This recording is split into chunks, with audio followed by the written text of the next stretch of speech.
A sticky situation, outmoded by more modern, trendier sweet snacks such as donuts. One Somerset's baker has written a touching obituary to the classic snack and withdrawn it from sale. But will the ice burn over crumb this setback? And is it time to bake Britain great again? Who writes this rubbish? That's all coming.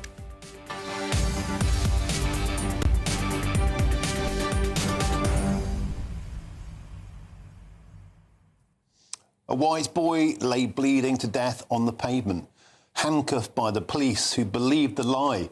He himself had been the racist. Lies from the murderer's brother helped him bleed out on that pavement. His mother then helped to conceal the weapon. Where has been the political outrage? Where has been the media outrage about the tragic death of Henry Novak? Flip the races and this surely would have been Britain's George Floyd moment. Cities would have burned, riots would have occurred, endless hand-wringing narratives sprung by the politicians and the media and the celebrities out there saying Britain is broken. There's been a deafening silence around the murder of Henry Novak until today. You can be damn sure we won't be silent on this. Heads need to roll. Britain needs to change. We're betraying our own citizens on the altar of political correctness. The police force too afraid in the shadows of being called racist now got so far they're allowing white boys to bleed to death on pavements at the bequest of racist lies. Get in touch, GBNews.com/your say is the way to do so, or scan the QR code on your screens now. But now it's time for your headlines, and here's Aaron Armstrong.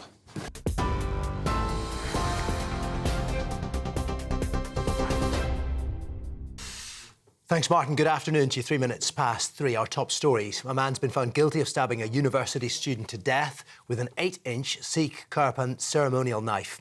23-year-old Vikram Digwa told police he was the victim of a racist attack after he stabbed Henry Novak 5 times in Southampton last December. He was filmed by his victim telling him, "I am a bad man," moments before the stabbing. It led to officers to arresting Mr Novak and putting him in handcuffs moments before he collapsed and became unconscious before dying from a fatal stab wound to the heart. That's despite efforts to resuscitate him. Digwa was also convicted of carrying a bladed weapon in public. His mother, the 53-year-old Kiran Kaur, was found guilty of assisting an offender by removing the weapon from the scene. An investigation into the officer's actions has been launched, and police have apologised for the delay in administering first aid. The number of young people in worker education is at its lowest level since 2013. Official figures show more than 1 million 18 to 24-year-olds are not in employment, education or training. The report, which was led by former Labour Cabinet Minister Alan Milburn, warned of a lost generation and called for urgent action to reform education, health and welfare systems. He says people have ignored the issue for too long. Every one of them should have an opportunity to learn or to earn. But the NEET rate in our country has barely been below 10% in 25 years. It's one thing to be ignorant about a problem. It's quite another to be neglectful. And I'm sad to say that for far too long in our country, the NEET crisis has been swept under the carpet. Not any longer. This review exists because today Britain faces a genuine generational fault line. We do not just have a chronic problem, it is getting worse, not getting better, and we have neither a system or a plan to deal with it. The Shadow Work and Pensions Secretary Helen Whatley says the government is failing to back British businesses. Actually, one of the first things that the government should be doing is backing businesses to create jobs. Instead, every single decision that Keir Starmer's government has made since they got into power has actually made it harder for young people to get into work. Labour has killed 300,000 jobs since they've been in power. Their jobs tax, employment rights bill, that's more red tape, plus their failure to reform welfare, making it harder for young people to get into work. So yes, it is a complex situation. There are things you need to do in education, there are things you need to do in welfare, but actually most fundamentally, stop killing jobs and back businesses to create them. That's the first thing that any government should do. Major police operations underway after a man stabbed 3 people at a train station in Switzerland. The suspected perpetrator, a 31-year-old Swiss national, was arrested. Police say 3 victims of the attack are being treated in hospital. Local media is reporting the man shouted Allahu Akbar and stabbed passers-by at a train station in Winterthur. The body of a teenage boy has been recovered from open water in Kent in the 10th water-related death during the UK heatwave. Emergency services responded to concerns for the boy's safety on Wednesday. 8 children aged between 12 and 17, as well as a man in his 60s and a 72-year-old woman, have all died in similar incidents over the past few days, as parts of the UK have been experiencing record-breaking temperatures for May. A woman who murdered her 19-day-old daughter in a violent and brutal attack has been jailed for at least 19 years. Nicole Blaine murdered her daughter Thea Wilson in Greenock in July 2023. As she was sentenced at the High Court in Glasgow, Lord Scott imposed a life sentence, saying it would be 19 years before Blaine would be considered for parole. The judge dismissed her absurd claims that another child had been responsible for Thea's death. Now, a man is fighting for his life after a crash between a car and a pedestrian in Golders Green in North London last night. A 41-year-old Iranian national was found injured at the scene and was taken to hospital with life-threatening injuries. The driver of the vehicle, an Iraqi national aged 39, was arrested on suspicion of causing grievous bodily harm by dangerous driving and failing to provide a drug sample. He remains in custody. And departing manager Oliver Glasner felt Crystal Palace finally got what they deserved after beating Rayo Vallecano 1-0 in Leipzig to win the Conference League and book a place in the Europa League next season. It was Palace's first European final and just the second major trophy in the club's history. You're up to date with the headlines. More coming up in about half an hour. You can now watch GB News live across the United States of America and the world on Truth Plus. Scan the QR code to find out more or visit gbnews.com/truth. Taking the ups and downs in our stride. Stilts Home Lifts sponsors the GB News Finance Report. Quickly, the markets. The pound buys you $1.34 and €1.15. Gold will cost £3,301 per ounce, and the FTSE 100 is trading at 10,411 points. GB News Finance Report, brought to you by Stilts Home Lifts. Thank you, Aaron. Breaking news from this afternoon. A Sikh man, a murderer, has been found guilty now of murdering the university students with a ceremonial knife before tricking police into arresting the dying man by accusing him falsely of racism. 18-year-old finance student Henry Novak was on his way home from a night out when he was savagely attacked by a complete stranger, Vikram Digwal, with the 8-inch blade. Hampshire Police's Deputy Chief Constable Robert France has apologised for his officers handcuffing the teenager as he bled to death on the pavement.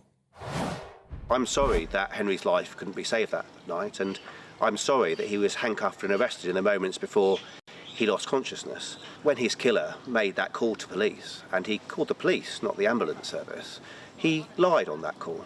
He lied when police attended the scene. He continued to lie as Henry's condition deteriorated. It is clear, and it is absolutely tragic, that it took them 3 minutes before they started to administer first aid. It is important, though, to say the pathologist has been clear. There's nothing officers could have done which would have saved Henry's life. I don't think sorry is going to cut it. I sincerely and utterly do not think sorry is going to cut it. Let's get now to GB News' South of England reporter Isabel Fekulak, who joins us now from outside Southampton Crown Court.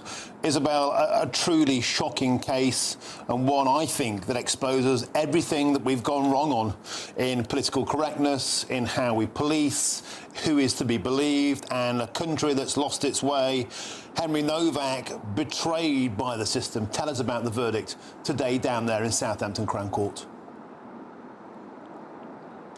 Good afternoon, Martin. Yes, here at Southampton Crown Court, this trial lasted just around 8 days. It took the jury just over 6 hours to come back with that verdict, finding Vikram Digwa, 23 years old, guilty of murdering 18-year-old student from Essex, Henry Novak, also finding him guilty on a second charge of carrying a knife in public. His mother, Kiran Kaur, also on trial here, found guilty of assisting the murderer by taking the weapon away from the scene. Now, 3 guilty charges. As I said, the trial lasted 8 days. The evidence was cleared from the prosecution's side. They said that his call that it was a racial attack was a wicked lie. Henry Novak on the 3rd of December last year was walking home from a night out. He'd been with his football team. Digwa told the court that he was drunk, that he was stumbling and weaving. The pathologist said that he was under the legal limit of alcohol to drive. There was other lies he told the court, such as he'd been punching and dragging him around from his hair. The pathologist also saying there that he had no evidence that his hands had been used to punch anyone. Of course, that second charge, carrying a knife in public, the knife that was used is a kirpan, a religious ceremonial knife carried by initiated Sikhs, used in ceremonies. The knife that was used to kill Henry Novak, stabbing him 5 times, was 21 centimetres long. He had 5 wounds, 1 to the groin, 1 to the chest, that was the fatal wound, another to the face, and 2 in the back of the leg. The prosecution said that was as he was trying to escape. Now, Digwa filmed him as he was trying to escape, climbing over a fence. That was shown in court, and a distressing image of Henry Novak's face in that video. And that will be a question for the police. How did they miss the slash to his cheek? How did they miss the blood on his shirt and how his jumper was ripped? That was also evidence showed in court. Of course, when they attended the scene, they were called to an assault. Digwa and his brother had lied, saying that they had been racially attacked. When police arrived at the scene, Henry Novak on the transcripts is heard saying, "I've been stabbed, I can't breathe." He pleads to Mr. Digwa in his final words, "Please, brother, I'm dying." The police handcuff him. They take 3 minutes before starting to administer first aid. They have made it clear that nothing could have been done at the scene to save Henry Novak's life, but still absolutely awful for the family to know that his last moments were spent handcuffed in a police vehicle. Of course, they took the handcuffs off when they started to administer first aid. But this was an awful case, so many layers to it. His mother also charged. Digwa will be sentenced on Monday here at Southampton Crown Court. His mother will be sentenced later on in July.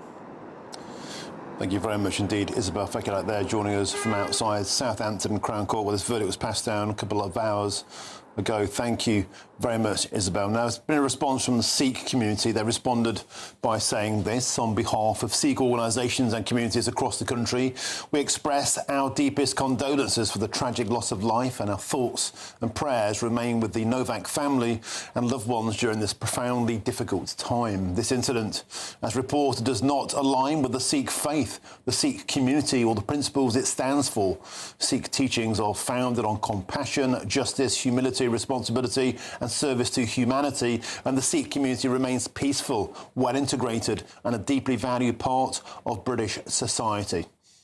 I'm delighted now to be joined by GBNews' Home and Security Editor, Mark White. Mark, welcome to the show.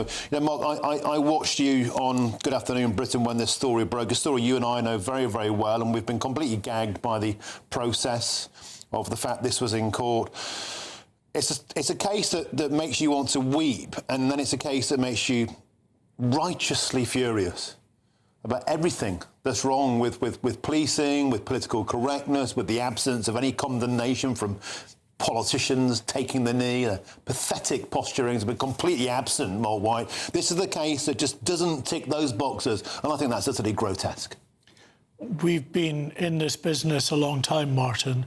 There are certain stories that stop us in our tracks, that are a wake-up call, and this absolutely should be one of those moments. This is the case of police responding to an incident and being so consumed with believing the claims of a brown-skinned man that he'd been racially abused that they completely ignored the other party in this case, a young white teenager who told them that he had been stabbed. They ignored that. They handcuffed this man who claimed that he had been stabbed, this man who had an obvious cut to his face, who had rips on part of his shirt and clothing, who no efforts were made to carry out any kind of cursory check to see if he had been stabbed, because it seems the police were all consumed with believing the assertion of this brown-skinned man. And this went on not for 1 or 2, but 3 whole minutes, all the while the police being told by this teenage boy, now in handcuffs, bleeding out on the pavement, that he couldn't breathe. And the reason he couldn't breathe was because his lungs were filling up with blood from the severity of the stab wounds he'd received. Still, no efforts by the police to carry out any kind of check to see if he may have been stabbed. And it was only at the point where this young man lapsed into unconsciousness that the police decided to render first aid. By that time, it was too late. The police will tell you that anything they did would not have made any difference at all. But the fact is, here was a young man who had been so brutally stabbed, whose final moments on this earth were filled with moments in handcuffs of people not believing him, obviously, who must have been so very frightened with what was happening, his final moments on this earth, because those police did not, believe what he had said to them. And I can't even begin to imagine how Henry Novak's family must be responding to the news that their loved one lay dying, bleeding out on the pavement because those officers didn't carry out a cursory check. You and I, Martin, because we are sent abroad from time to time, go through trauma training. And that tells you, if someone has claimed they've been injured, you carry out checks. And sometimes it's not always, obvious when someone has been stabbed. In every case, there's not necessarily catastrophic bleed outs, but there is usually some element of blood loss.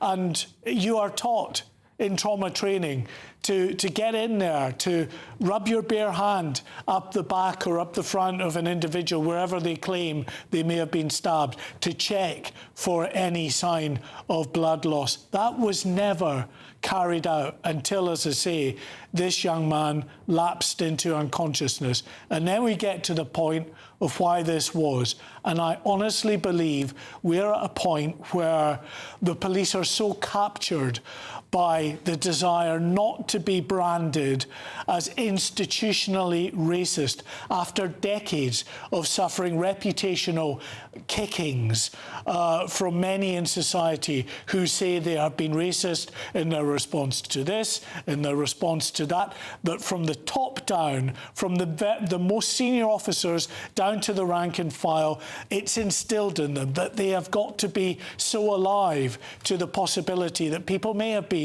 racially abused and assaulted, that somehow is the most serious crime you could ever have, is to be, accused of being racist because you haven't responded properly to these accusations. That I honestly feel that officers that are now out there on that job take this into consideration sometimes above what might be a more serious crime that has just occurred, such as the stabbing of this young man, 18 years old. This young man had his whole life ahead of him, Martin. We do not know what Henry Novak may have achieved. We'll never know now because of the horrific events that played out in Southampton.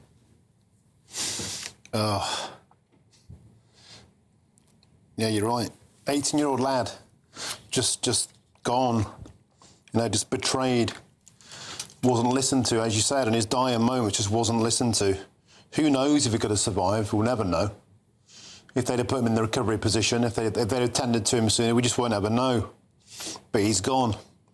Well, and you're right. The police might be right, Martin, that there's nothing that could be done medically for him because of the catastrophic nature of the injuries. But at least dignity in dying. I mean, if you are the mum and dad of that young man, to think that your loved one's final moments were consumed by not just the atrocity of the attack that had been perpetrated on him, but by those who are there to offer support, to offer some kind of comfort in your dying moments, are not there to do that, but instead are handcuffing you and just not believing a word you're saying. Mark White, thank you very, very much. Powerful testimony. Appreciate you staying on and talking to me on my show today. Thank you, Mark. I'm joined now by the justice journalist, David Shipley. David, it's profoundly moving and difficult to comprehend what's happened to Henry Novak, but that's our task. And next, we need to ask what happens next, because, you know, you can bet your life if the roles have been reversed, we'll be having a huge public conversation now about the far right and how out of control it is, and how we've failed and our country is poisonous. And the silence from our political class, from our media class, I think has been grotesque. It's been telling, because they too have been captured. We've got the police chief today, David Shipley, saying sorry. I don't think that's enough. I don't think saying sorry is enough. What happens next? What do you think should happen to these coppers? Elon Musk wants to sue them. He said money is no object. He wants to fund a wrongful death lawsuit against, quotes, these disgusting excuses for law enforcement. They damn well had better have been fired. Now I know that the call for reparations, for justice is swift, but something has to happen next. Yes, it does. I think I agree with everything that was just said, that this boy, this 18-year-old boy, was handcuffed and passed out and died while listening to his killer lie to the police. The police believe him. It's horrific. And that happened because of anti-racist doctrine, which is more properly, I think, anti-white doctrine. I think there's some things that should happen here. First of all, the individual police officers do need to face consequences. We have to root out this ideology. And one of the first steps is by making sure there are consequences. So we can and should be prosecuting for misconduct in public office, because these officers arrived and, as was just said, they saw a boy who had a cut to his face, who had blood on his shirt, who had visible wounds.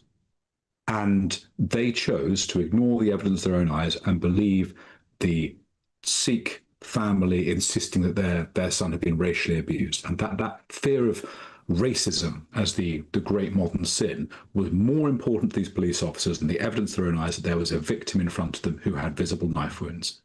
And we have to make police officers realise that cannot happen again. So I think prosecutions on misconduct in public office for the officers would be an excellent step. If people want to fund lawsuits against them as well, that would also be excellent. I think people who made bankrupt is a good effective deterrent.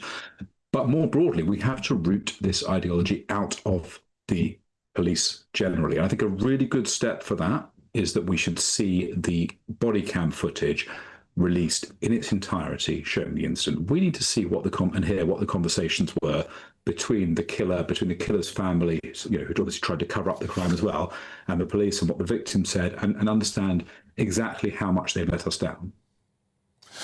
Now, when you see those pictures of an 18-year-old boy checking his hair in a lift, on a night out, just an ordinary kid with his whole life ahead of him. My boy turned 17 yesterday. It's just so heartbreaking. Yeah. To look at someone like that and then to try and think ahead to how they lay gurgling on a pavement, disbelieved by the police. And what about the contemptible actions of the family? The brother who fabricated this racist lie, the mother who hid the murder weapon at home. This is a total and utter aberration of Britain as a welcoming nation, Britain as a diverse, multicultural nation. We're told this is the dream. This is an abject and total failure of everything that represents. It is. And also, I think we have to consider the fact that this kind of attitude from the police will encourage, young men who are not white, who are predisposed to violence, to be more violent. If they will clearly think they can get away with it. That's obviously, this chap thought that he would get away with it. He thought it was a reasonable thing to do, to stab someone 5 times and then phone the police himself and pretend that he'd been racially abused. If he expected the police to be fair-minded, he wouldn't have done that. He did that because he thought he could rely on the police to take his side if he shouted racism. And that's the dark, destructive lie that we have at the heart of multicultural Britain. It gives a power to people who will use it for ill ends. Okay, David Shipley, thank you very much for joining us on the show. It's always a pleasure to have your company, your expertise, especially on a day like this. Thank you. Still to come, we'll continue our discussion as Hampshire police apologise for handcuffing a teenager as he bled to death after falling for his attacker's lies that he was racist. He's gone. He's Henry Novak. This is GB News, Britain's News Channel.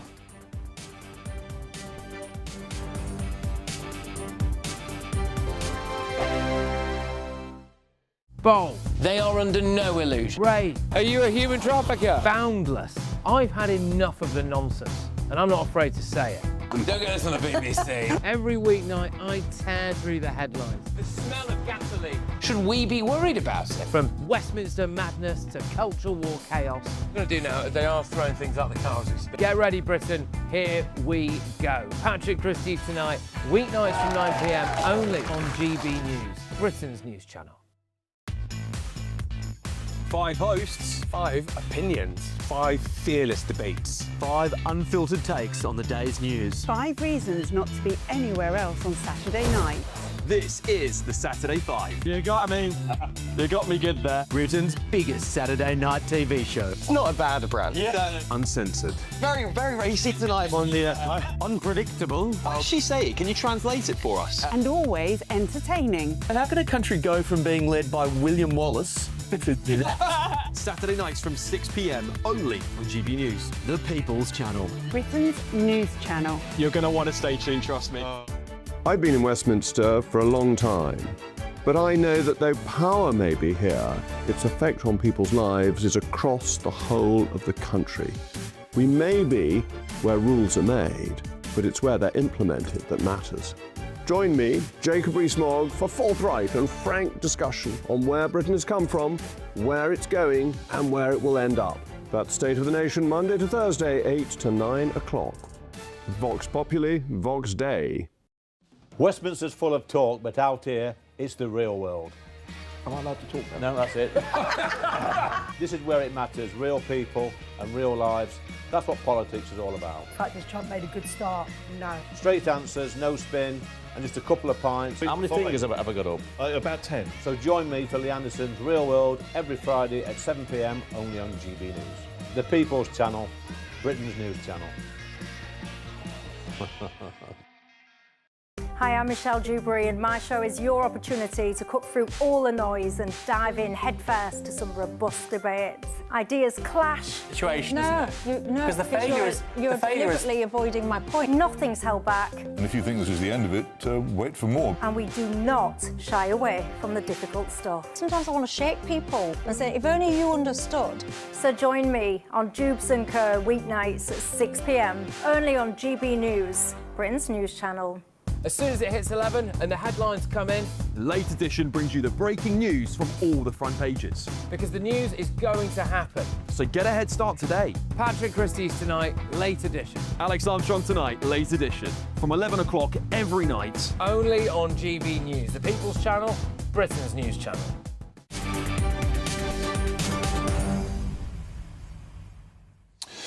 Welcome back. It's 3:30 now. A reminder of the big breaking news story from earlier on this afternoon. A Sikh man has been found guilty of murdering a university student with a Sikh ceremonial knife before tricking police into arresting the dying man by falsely accusing him of racism. 18-year-old finance student Henry Novak was on his way home from a night out when he was attacked by a complete stranger, Vikram Digwal, with an 8-inch ceremonial blade. Hampshire Police's Deputy Chief Constable, Robert France, has apologised for his officers handcuffing the teenager as he bled to death on the pavement. I'm sorry that Henry's life couldn't be saved that night, and I'm sorry that he was handcuffed and arrested in the moments before he lost consciousness. When his killer made that call to police, and he called the police, not the ambulance service, he lied on that call. He lied when police attended the scene. He continued to lie as Henry's condition deteriorated. It is clear, and it is absolutely tragic, that it took them 3 minutes before they started to administer first aid. It is important, though, to say the pathologist has been clear. There's nothing officers could have done which would have saved Henry's life. We'll never know, will we? We'll never know if Henry's life couldn't have been saved, because he wasn't believed. He was handcuffed instead. It wasn't checked by the police on the scene if he was bleeding, when pictures show he clearly was. Release the body cam footage. I think we demand to see what happened at that scene. What happened? Show us the footage. I don't think apologies will cut this anymore. There'll be a national outcry to the extent where I sincerely believe if a black boy had been killed by a white man in this manner on the streets and the police had disbelieved him and let him bleed to death, our cities would be burning right now. Politicians would be taking the knee. The outcry would be international. Endless missives would be written by the political class, by the chattering class, by celebrities queuing up to condemn the white boy. Deafening silence in this case. And look at the family. Digwa's brother completely fabricated the claim that Henry Novak was racist. His mother then removed the murder weapon and took it home. She was also found guilty today for assisting a defendant by removing the weapon from the scene. The entire family rotten to the core. Where's the outcry? Where's the call to justice? And what next happens to these police officers? We sincerely and utterly cannot let this lie. Does this prove that the police force has now been so captured with the desire to be seen as anti-racist, they believe fake racism and they watch a white boy die on the pavement? Enough is enough. Now, moments ago, the Prime Minister finally spoke out about unemployment and a potential Labour leadership election, and let's take a listen. Well, we asked Alan Milburn to do this report because I've been really worried about young people and the number of them that are out of work. This is a long-standing, long-term problem. It's been going on for many years. It's complicated and complex, as Alan Milburn makes clear. There's no single thing that you can say that's the reason. So obviously we will now work with Alan on what more needs to be done. I'm pleased that some of the measures we've already put in place are coming on train next month. So particularly the stuff about apprentices. We've been talking to apprentices here, vitally important for young people. So what we've put in place is £3,000 support for any employer that takes someone who's been unemployed for 6 months, a young person, and gives them an apprenticeship, that start that they need.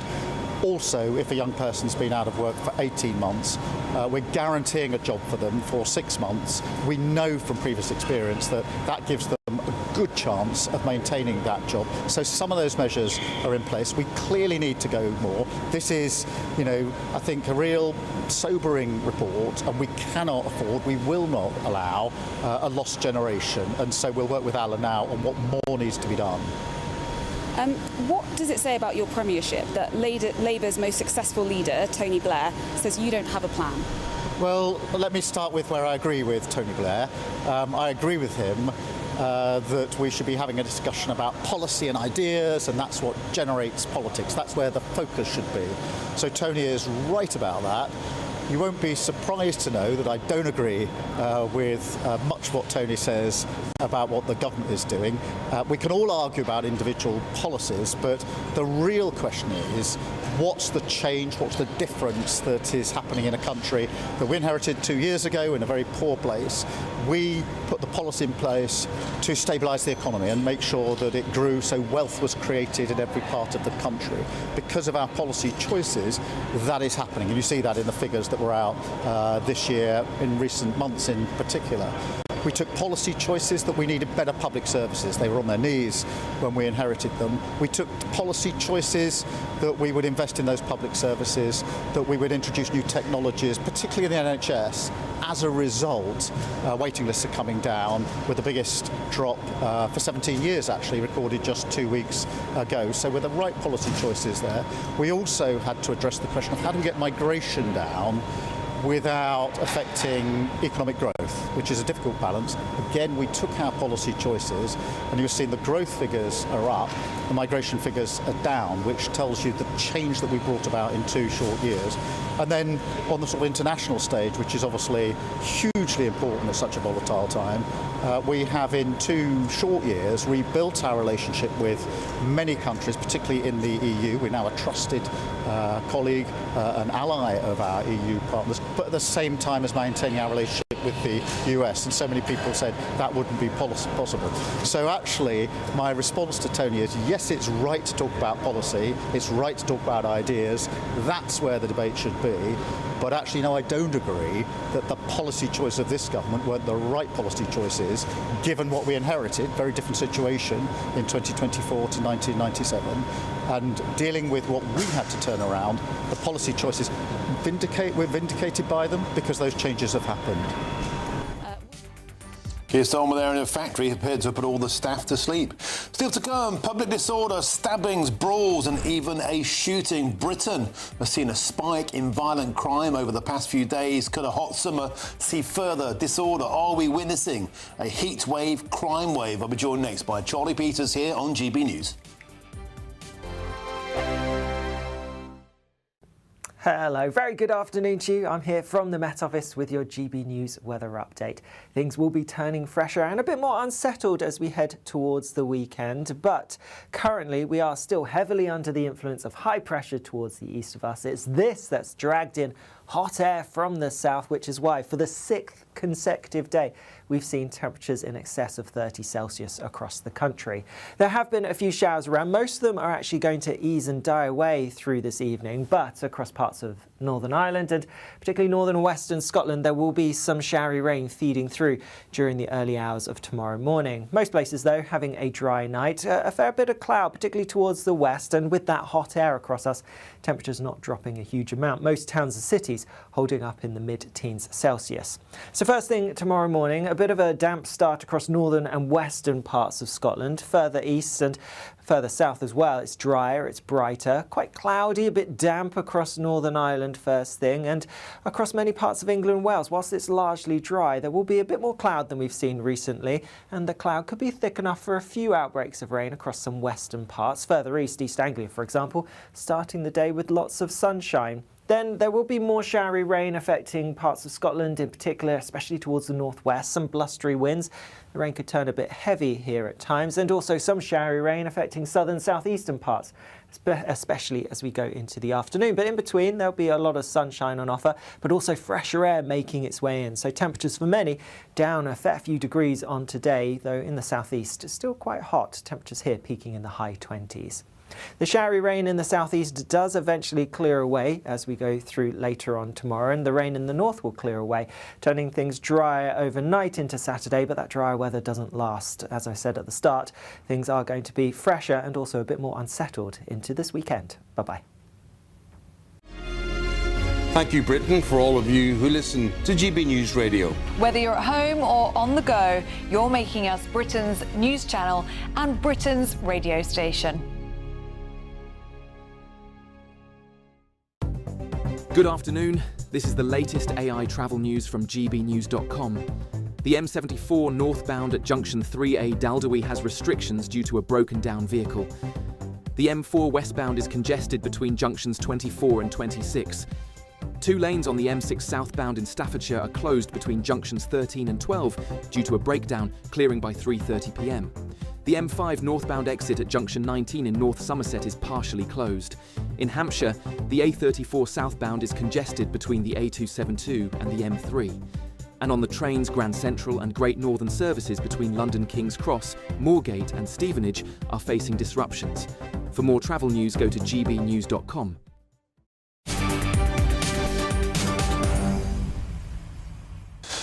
Welcome back. It's 20 to 4. You're with me, Martin Daubney, on GB News. Now, the bank holiday heat wave has also brought with it a spate of violent incidents, including murder investigations, stabbings and social disorder.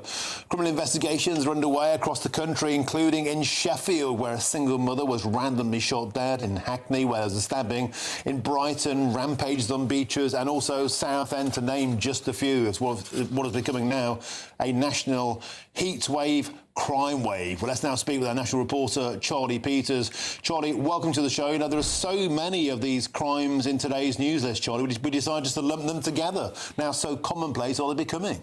That's right, Martin. We've been tracking the rate of criminality that seems to have spiked since the heat wave started over the weekend. It's interesting to note, before we continue, that last year there were 94 declared murders in the capital by the Met Police, of which 41 appear to have occurred on days when it was at least 25 degrees. So there does appear to be a link between high temperatures and criminality, and that perhaps explains part of the spike that we have noticed in the last 4 or 5 days. I'm going to start how this trend started to occur, as it were, in Acton on Friday, where 5 men were treated for stabbing injuries. I think we can have a map we can show you of some of the key areas where this has occurred. Also on the same day in Clapham, a 17-year-old boy was stabbed after a mass unauthorised gathering of teenagers in Clapham. There was then in Hackney, the police launched a murder appeal after a teenage boy was stabbed during a street fight. That followed a so-called block party where some men were seen wielding machetes, and there was a report of a firearm discharge. Then in Kilburn in northwest London on Tuesday, a man was also stabbed to death in his 20s. And then we have seen over the last 3 days, Martin, a spate of stabbings around north and west London. In Portobello Road on Monday night, witnesses told GB News that shortly after 8 p.m. they saw one man being pursued by 3 others before collapsing after being stabbed. There was also 2 men arrested yesterday in the nearby Kensington Leisure Centre after they were treated following reports of a stabbing. And also we understand that on Tuesday morning at around 5 a.m, a man presented to officers from the Metropolitan Police with stab-like injuries. And perhaps, Martin, the most shocking of all of these cases was in Hillingdon. The early hours of Tuesday, a doctor in his 50s was stabbed multiple times. We now know that a 27-year-old man, Mahdi Abdullahi, has been charged with grievous bodily harm with intent and possession of an offensive weapon. He appeared at Uxbridge Magistrates Court yesterday. Also, we have learnt that in Finsbury Park, a man in his 50s was taken to hospital after being stabbed there just before 4 a.m. on the 24th of May. But just quickly, Martin, to bring you some of those scenes of disorder you just briefly saw on your screens there.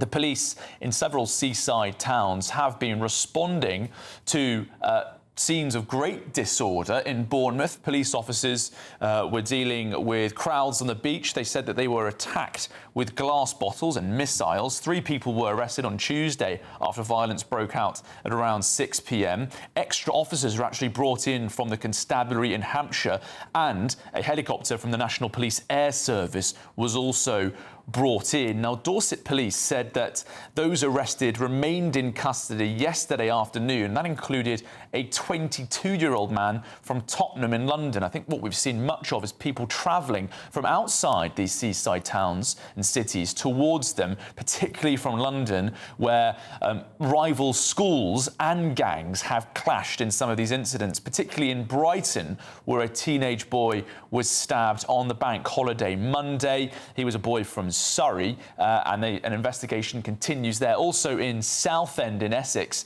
serious disorder was seen there, and including, Martin, pictures shared on social media ahead of so many youths and gangs travelling from London towards the seaside town in Essex, almost showing off the weapons that they intended to bring to that town. So many police investigations ongoing, including murder investigations, coming amid this heat wave, crime wave that seems to have swept much of the south of England and London, Martin.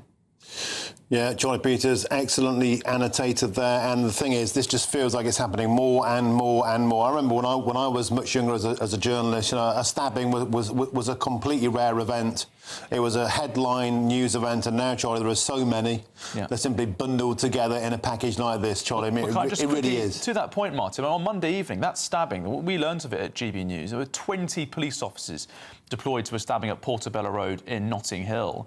And we had to take quite a while to actually learn information from the Met about what had happened. We only got confirmation that they had investigated that well into the afternoon on Tuesday, perhaps pointing to the fact that these events are becoming so regular that it's increasingly difficult, perhaps, for the police to actually track when these are going on, when the press bring them information about stabbings. Despite the widespread police operation there, it took a while for them to actually confirm that they knew it had happened. Yeah, and that footage there from Bournemouth Beach, and there's like 4 Old Bill and like hundreds of yobbos just swarming around them. I've got no chance if it kicks off. Charlie Peters, thank you very much. Always a pleasure to have your company on the show. Now, coming up next, a bit of fun. We need some today, don't we? Because a South Shields pub has gained 2 new feathery regular customers. That's right, they're quackers for a pint. And they've become celeb birdies. We're all going to have a pint soon of Carling Quack Label. We'll cross to the pub next. First, though, here's your weather forecast from the top European destinations.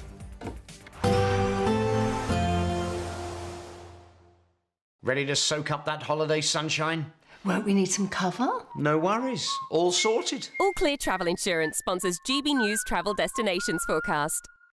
Hello there. Well, the hot weather's not just continuing across the UK, it's also continuing across western and central parts of Europe. Plenty of sunshine to go alongside that too. Temperatures widely in the high 20s, if not pushing into the low 30s across parts of Italy and many inland areas of Europe. Mostly dry with plenty of sunshine, though we could see the odd shower across parts of Italy and also Greece. The sunshine's here to stay over the weekend and into next week, alongside those high temperatures, widely pushing into the low 30s across Italy.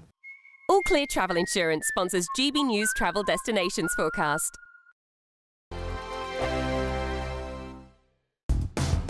Do you trust what you're being told?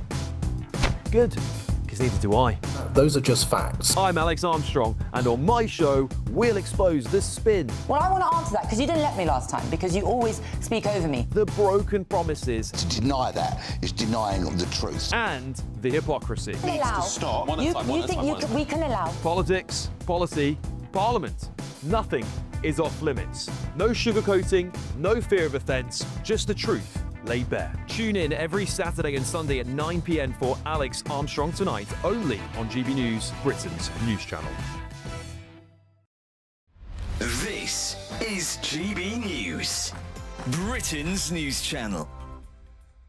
Now, I love this story. He's English footballing royalty, but the looming World Cup this summer in North America isn't the reason that Gordon Banks is in the news. No, it's for a far more shocking and mysterious reason. His grandson, Ed, has enlisted the help of investigative journalist Gabriel Gatehouse in the new podcast Foul Play to interrogate the staggering claims that the World Cup winning goalkeeper, get this, could have been poisoned by the CIA at the 1970 Mexico World Cup. It's the front page of The Observer today.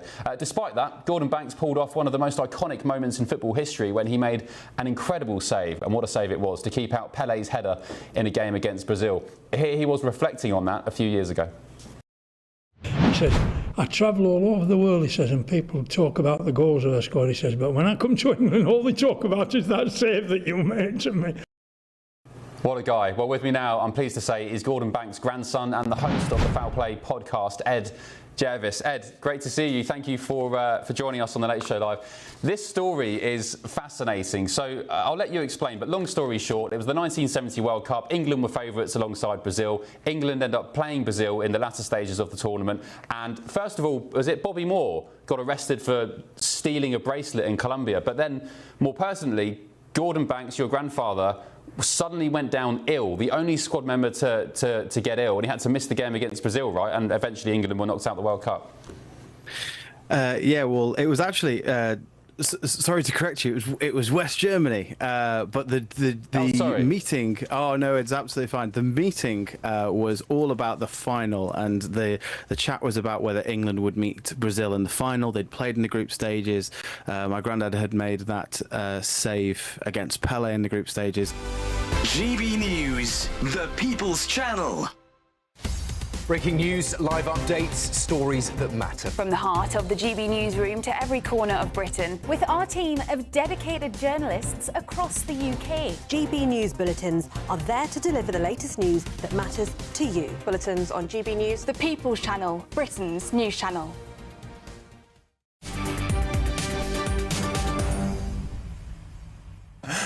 Welcome back. It's 3:51. You're with me, Martin Daubney, here on GB News. Now, 2 ducks have turned into internet stars after becoming regular attendees at a boozer in South Shields. When they come, of course, it's called Quacky Hour.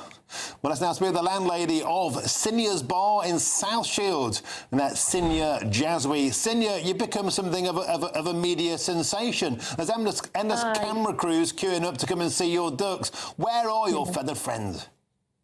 Well, they've been here this morning. Well, they've been here twice already, but they're not currently here at the moment. But they've been coming for 6 weeks now. So what started from just, going to be an appearance of a couple of ducks and thinking, wow, there's ducks here. We fed them, and now they come every day, all day, even on an evening. So it started off, they waddled up. We can see pictures there where they're inside the boozer. Yeah. They waddled up and they stuck their beaks in a little bowl of food there. I guess they're quackers for a free meal. Who can blame them? Yeah, they really are well-fed ducks. They're getting bigger by the moment. They're really well looked after. The customers love them. Now, you're not fattening them up to put them on the menu, are you, Sinya? Oh, no. Anything duck edible-wise is banned from the premises for life. No, seriously, I've seen the videos. They've gone viral, and it's got to be good for business, right? It's really good for business, and it's really uplifting as well. It's just so unusual to be sitting having a drink in the pub. The ducks just walk in. If the door's closed, they actually peck on the glass of the door, and everyone will just now say, oh, the ducks are here, and we'll get their food, and they just come in and they're unfazed by a crowd. It's just a wonderful thing to see and be a part of. It's a really lovely story, and we have a lot of dark news like today, so it really has cheered up, and that must be what people get when they come in, right? It just puts a smile on their face seeing a absolutely, it's just pecking lovely. Away. Yeah, it's absolutely lovely to see. We're hoping that Daisy, because they have names, remember, so Donald and Daisy, we've named them. I'm hoping to see ducklings. They'll be my grandbabies. Hopefully she'll be bringing them soon. Yeah, I mean, it would certainly be one for almost straight out of the copybook of Blind Dates. 2 ducks walked into a pub, and the next thing you know, they got little ducklings behind them. Yes, absolutely. Well, let's hope it has a happy ending. If that does happen, please send us photographs of little chicks. We do like little chicks here at GB News. Thank you very much, Sinya Jazwy, and the very best of luck. Very, very best of luck with your pub and your business. And, I just think it's wonderful. Look at that, 2 little ducks kissing. It's got a growth sting on his neck. Beautiful. Yeah. Thank you very much, Sinya, and the very best of British to you and all your customers. Lovely, thank you. Thank you. Now, still to come, as I say, plenty of serious news today as well, because Hampshire police apologise for handcuffing a teenager, Henry Novak, as he bled to death after falling for his attacker's lies that he was a racist. The attacker, the murderer, his brother lied there was a racist attack. The mother removed the weapon. They've all been found guilty in a case that exemplifies everything that's wrong about the political correctness that's captured British policing. Britain's George Floyd moment. That's next.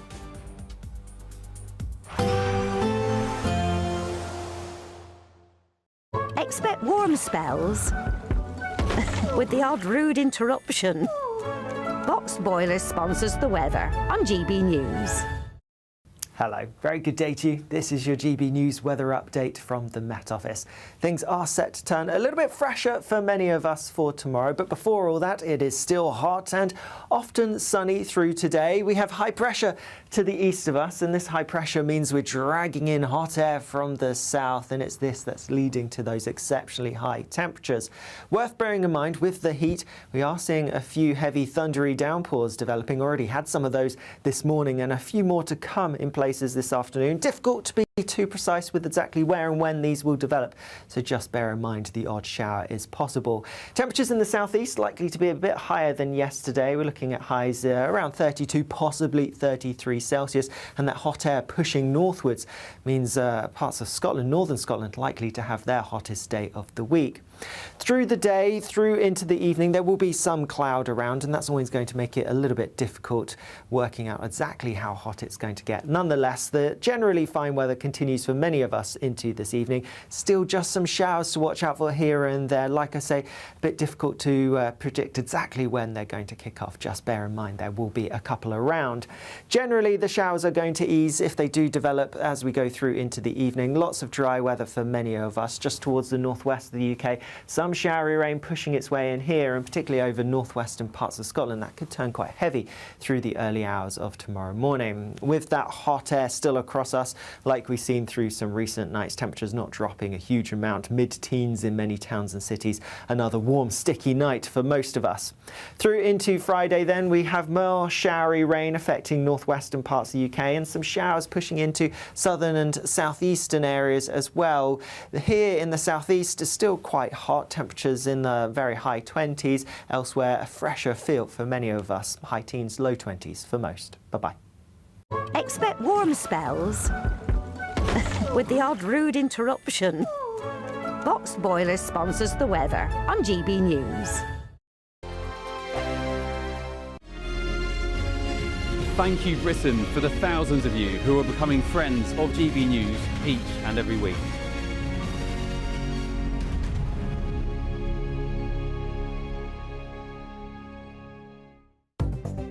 Good afternoon, this is the latest AI travel news from GBNews.com. The A9 at Pitlochry remains closed due to a serious collision. Westbound congestion builds on the M4 between junctions 24 and 26. There are 10-minute delays eastbound on the A66 between the M6 and the A6, clearing by 4:15. Staffordshire's M6 southbound has 50-minute delays due to a broken-down vehicle. The M40 northbound in Buckinghamshire has one lane closed from an overturning accident. The A34 southbound in Hampshire sees 20-minute delays. And on the trains, major disruption affects services between London King's Cross and Stevenage. For more travel news, go to gbnews.com.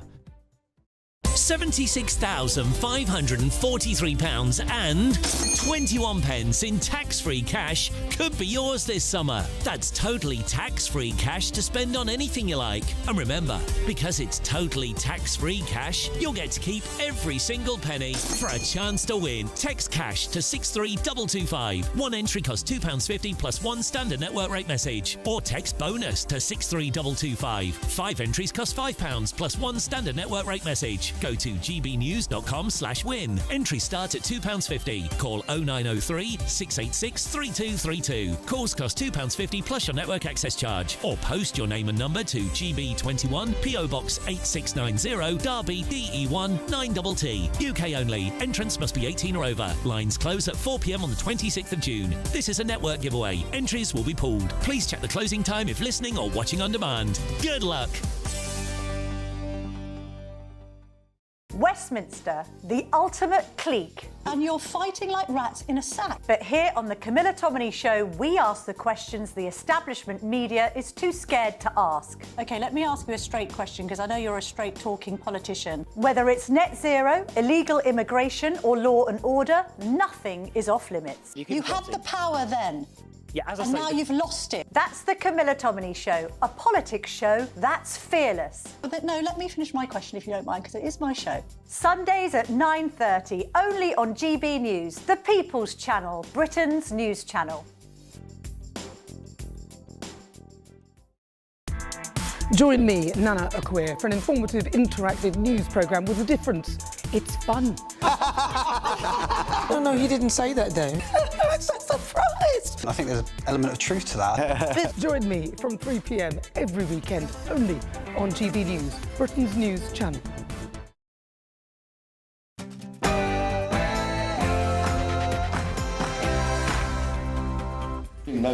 Very good afternoon to you. It's 4 p.m. and welcome to the Martin Daubney Show here on GB News, broadcasting for you until 6 p.m. We've got a cracking show, and here's what's on today's menu. I'm sorry that Henry's life couldn't be saved that night, and I'm sorry that he was handcuffed and arrested in the moments before he lost consciousness. When his killer made that call to police, and he called the police, not the ambulance service, he lied on that call. The betrayal of Henry Novak, and seriously, is sorry enough from Hampshire Police, who today have apologised for handcuffing a teenager as he bled to death on the pavement after falling for his attacker's blatant lies that he was racist.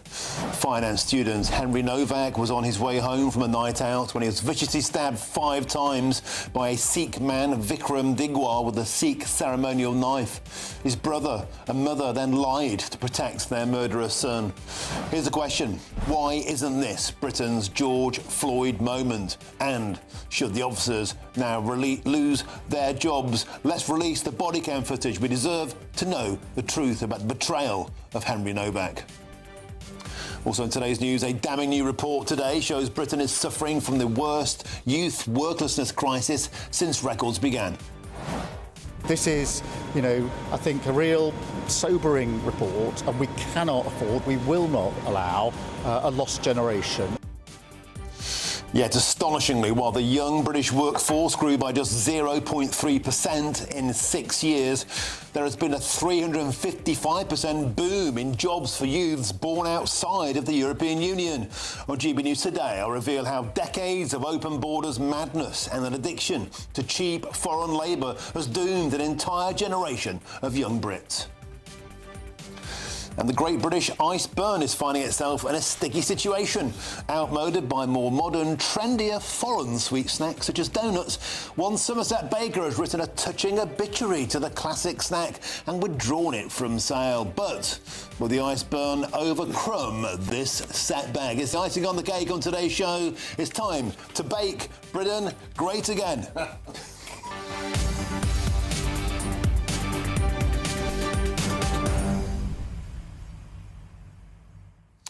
Welcome to the show. It's a pleasure to have your company. Record youth worklessness, the reports claim today, and they blame social media. They blame a lack of help from job centres. But I say this, a plague on all of your houses, the political class.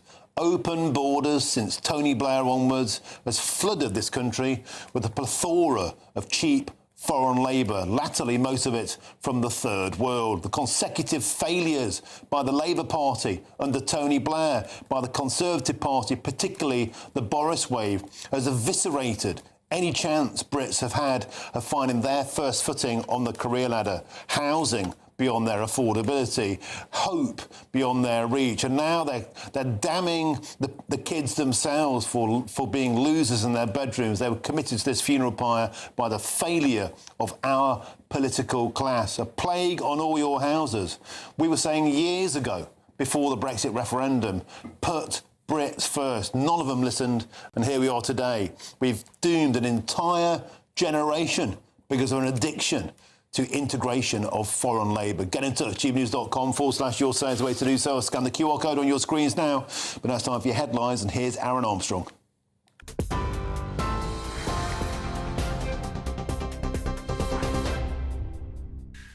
Thanks, Martin. 3 minutes past 4 here in the GB newsroom. Our top stories. A man's been found guilty of stabbing a university student to death with an 8-inch Kirpan ceremonial knife. A 23-year-old Vikram Digwa told police he was the victim of a racist attack after he stabbed Henry Novak 5 times in Southampton last December.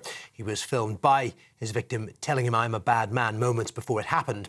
It led to officers arresting Mr. Novak and putting him in handcuffs moments before he collapsed and became unconscious, before he then died from a fatal stab wound to his heart, despite efforts to resuscitate him.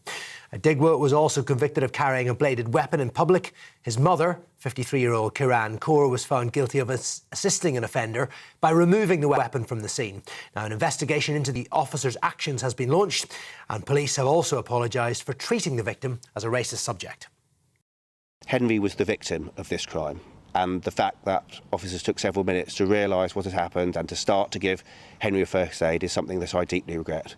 But they were operating with far less information than we have now, on the basis of lies, with a wound that was deep and internal, and where the bleeding, that significant bleeding, was not and could not have been immediately obvious to them, and where the pathologist has been clear that there's nothing they could have done that night that would have saved Henry's life.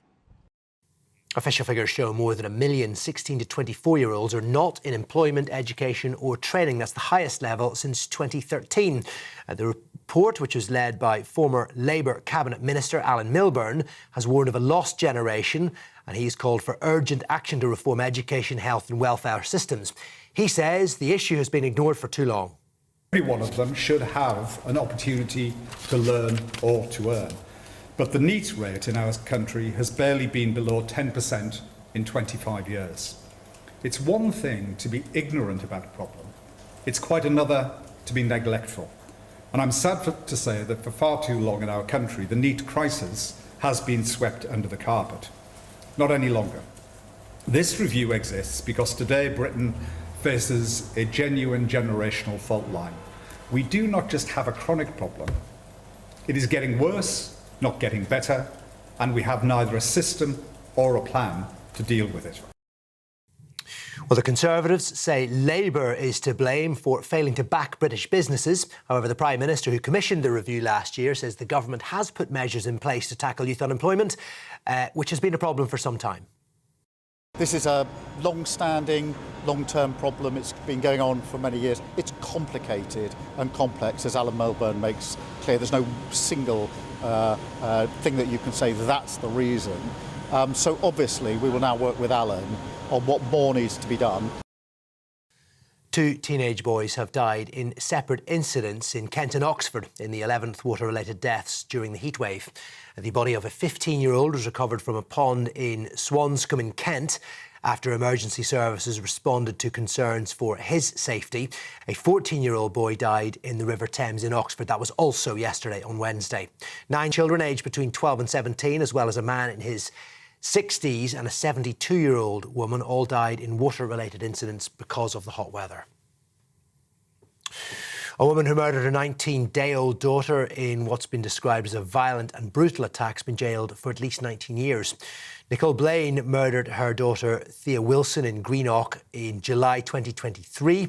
Lord Scott imposed a life sentence at the High Court in Glasgow, saying it would be 19 years before Blaine could be considered for parole. The judge dismissed her absurd claims that another child was responsible for Thea's death. Finally, a man is fighting for his life after a crash between a car and a pedestrian in Golders Green last night. A 41-year-old Iranian national was found injured at the scene and was taken to hospital with life-threatening injuries.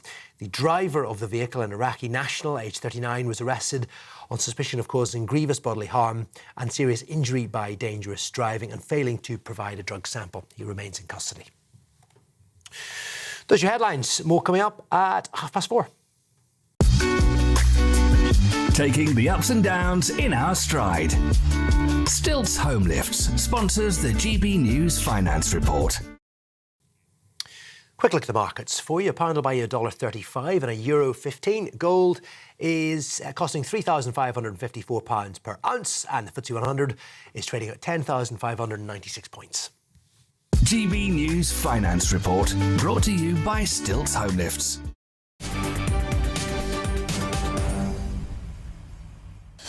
Thank you, Aaron. Breaking news from this afternoon and a warning that some viewers and listeners might find this distressing. A Sikh man has been found guilty today of murdering a university student with a ceremonial knife before tricking police, blatantly lying into arresting the dying man by accusing him of racism. 18-year-old finance student Henry Novak was on his way home from a night out when he was randomly attacked by a total stranger, Vikram Digwar, with an 8-inch ceremonial Sikh blade. Hampshire Police's Deputy Chief Constable Robert France has apologised for his officers handcuffing the teenager as he bled to death on the pavement. I'm sorry that Henry's life couldn't be saved that night, and I'm sorry that he was handcuffed and arrested in the moments before he lost consciousness. When his killer made that call to police, and he called the police, not the ambulance service, he lied on that call. He lied when police attended the scene. He continued to lie as Henry's condition deteriorated. It is clear, and it is absolutely tragic, that it took them 3 minutes before they started to administer first aid. It is important, though, to say the pathologist has been clear There's nothing officers could have done which would have saved Henry's life. We'll never know, will we? We'll never know if his life couldn't be saved. He was handcuffed as he bled to death, disbelieved by police officers who instead believed the racist lies of the murderer's brother. Justice was passed down finally today at Southampton Crown Court. Let's join GB News' South England reporter Isabel Fekulak, who joins us live from outside of Southampton Crown Court. Isabel, a truly shocking story, the betrayal of Henry Novak, a treacherous murder, and a case that really asks a huge amount about the broken state of policing in Britain. Tell us about the verdict today. Good afternoon, Martin. Yes, this case has so many layers to it. There's just been a downpour of heavy rain outside Southampton Crown Court, no doubt a metaphor for the storm that is about to surface for Hampshire police as they arrested Henry Novak in the moments before he lost consciousness. Now, today we had these verdicts in after an 8-day trial. The jury took about 6 hours to deliberate. They found Vikram Digwa guilty of 2 charges. The first charge of murder and the second of carrying a knife in public. That knife was that ceremonial Sikh knife, a kapan, used in ceremonies by initiated Sikhs. The mother was also on trial here at Southampton Crown Court for assisting a defendant by removing the weapon from the scene. That night, 3rd of December last year, as you said, Henry Novak walking home from a night out. He'd been out with his football team. Digwa alleged that he was drunk, but in fact the pathologist said that he was under the legal limit of alcohol. Digwa also said that he'd been punching him. The pathologist also confirming there that there was no marks on his hands that were evidence that he'd been punching anyone. Digwa lied many times on the night, also in court, saying that he acted in self-defense, that he was petrified Henry Novak would use his own kapan against him. But that kapan, in fact, was used to stab Henry Novak 5 times, 3 times in the front of his body, in the groin, chest and face, and twice in the back of his legs, the prosecution said, as he tried to get away. As he tried to get away, he climbed over a fence, and Digwa actually filmed him doing this, zoomed in on his face, a distressing video to see in court, but showed clearly the injuries that Henry sustained, a scratch to the face with that 21-centimetre Sikh blade that the police clearly didn't notice the extent to what his injuries were. Digwa obviously continued to lie at the scene, saying that Henry was pretending that his injuries were false. Henry is heard on the transcript saying, "I've been stabbed, I can't breathe," saying, "I'm dying." Digwa replies, "You're not dying, bro." Of course, there is that initial video of the pair that was shown in court where Henry Novak says, "Go on, say you're a bad man." Digwa replies, "I am a bad man," turns to face Novak and approaches him, grabs his phone, holds onto his phone throughout the night, doesn't give it to the police at the scene either. So he was unable to call for help himself. Now, the police were called instead of an ambulance. They took 3 minutes to administer first aid, and Henry died at the scene. Thank you very much, Isabel Fekulak. That superb reporting there from outside of Southampton Crown Court. Well, I'm joined in the studio by GB News' political editor, Christopher Hope. Chris, where's Keir Starmer's statement on this? Because I'll tell you what, here's a Prime Minister that took the knee about the aftermath of the George Floyd riots. It's one of his most ridiculous moments, and it's one of his most remembered moments. Always seems to have a statement about something that happens on a faraway shore. Looking at Keir Starmer's social media timeline, the last tweet he put out was about football fans wanting to watch the Arsenal match for free. Why is the Prime Minister silent on a white man bleeding to death on a pavement at the bequest of a total racist lie? Well, we have gone to number 10 for a comment. If they want to respond, they can do through us. He has faced journalists today. Of the questions asked by all broadcasters, the question was not asked about Henry Novak. Why not? Well, it may be because it came through too late. We have to arrange all these questions some time in advance to try and get them to the PM. So that may have been the answer. We did try and get that question asked, frankly, for GB News, but it wasn't asked by the pool reporter. But there is real concern politically, Martin. You've got Chris Philp, he's a shadow Home Secretary. He makes the point, possibly the point, or similar point that you're making. That why do the police believe these allegations of racism without critical assessment? Henry's last words were, "I can't breathe." As I say, reading that across to the George Floyd killing in America. If it had been an ethnic minority, says Chris Philp, there would probably be protests and riots by now. Now, the taking of the knee was deeply controversial by Angela Rayner, I think, and Keir Starmer when they're leader and deputy leader of the Labour Party. I think that the timing of that happened some weeks after the killing of George Floyd, when the issue became one of the rights of black people, Black Lives Matter, but certainly there is no response yet from the Prime Minister. We have had comments from the IOPC, which of course investigates the police. They say this: "Our thoughts and sympathies are with Henry Novak's family and everyone affected by his death." The IOPC carry on: "We are independently investigating the contact Hampshire and Isle of Wight officers had with Mr Novak prior to his death on December the 4th. That means when he was lying there dying, frankly, including the use of handcuffs by officers as he lay dying, and the first aid provided. Our investigation, which began following a mandatory referral from the force that we received the same day, remains ongoing. And the officers involved are currently being treated as witnesses." So that's what the IOPC is saying. Now, we also heard from the Sikh community, so a statement on behalf of Sikh organisations and communities across the country. They say that we express our deepest condolences for the tragic loss of life, and our thoughts and prayers remain with the Novak family and loved ones during this profoundly difficult time. They go on: "This incident, as reported, does not align with the Sikh faith or the principles it stands for. Sikh teachings are founded on compassion, justice, humility, responsibility and service to humanity. The Sikh community remains peaceful, well integrated and a deeply valued part of British society." That said, that Sikh man did say he'd been a victim of racism. He was alive. And the police took his word over the white man dying. Now, you heard there from the Chief Constable. He is saying, why did this individual call the police first, not the ambulance? That isn't explained yet. Why call the police, not the ambulance, if you're concerned about the fact he's been stabbed?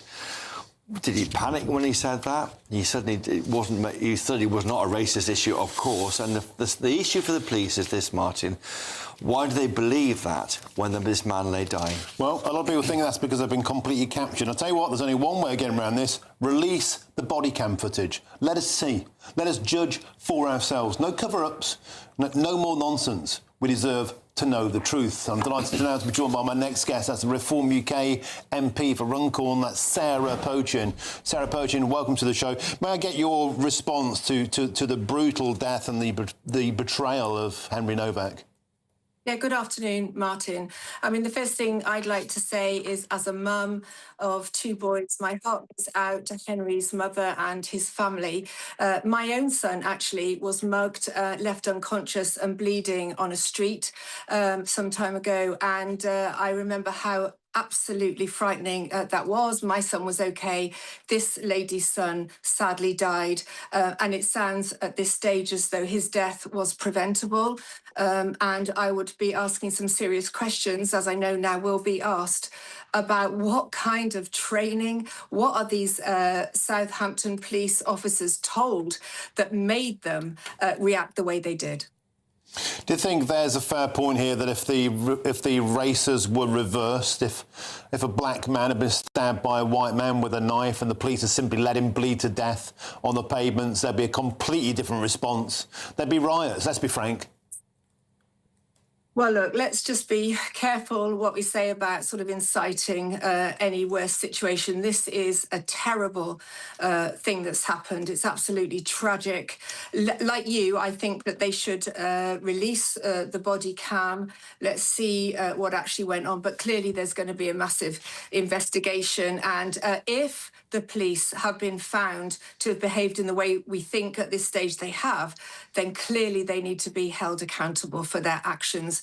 because they hid behind a racist card. They did not want to appear to be racist. That's what it looks like. So they handcuffed the white victim that was lying bleeding to death on the floor. It's absolutely disgraceful. But like I say, what have these police been told? This comes from the top.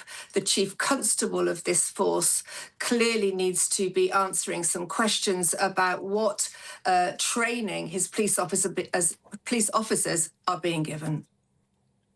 OK, so Sarah Pochin, let me put this question to you. In fact, Chris Hope, you fire away.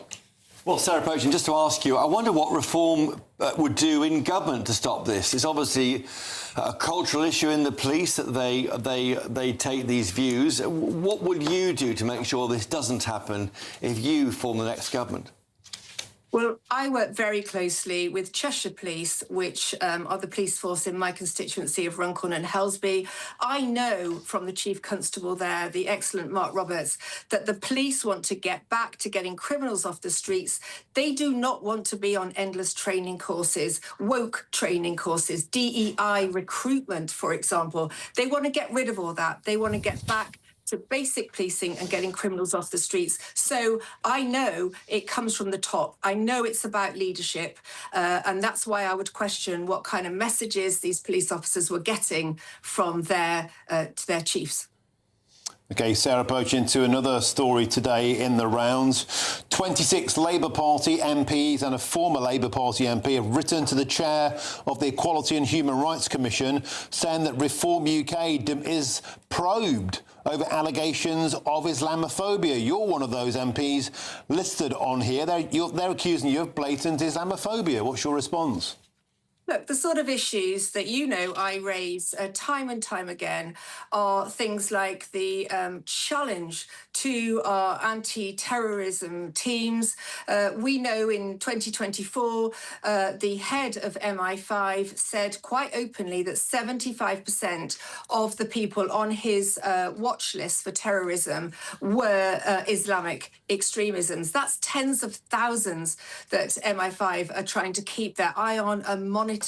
That cannot be right. What is wrong about saying that is a fact and something needs to be done about that? The other thing that I talk about endlessly is the threat to the safety of women and girls by the rise in Islamic extremism in this country. Boatloads of unchecked, illegal migrants coming over. We have no idea of their history. We know, don't we, that more and more cases are being revealed where criminals convicted in another country are coming over onto our streets, being allowed in, on the boats, being housed, being dispersed in houses of multiple occupancy in our community, and nothing is being done about it. I will be talking about this. I will not be silenced on these issues because, again, I know from constituents in Runcorn of the threat they face and the safety issues that they have regarding their own daughters playing out on the streets in this lovely weather. You know, they have to be so careful now. It's not acceptable.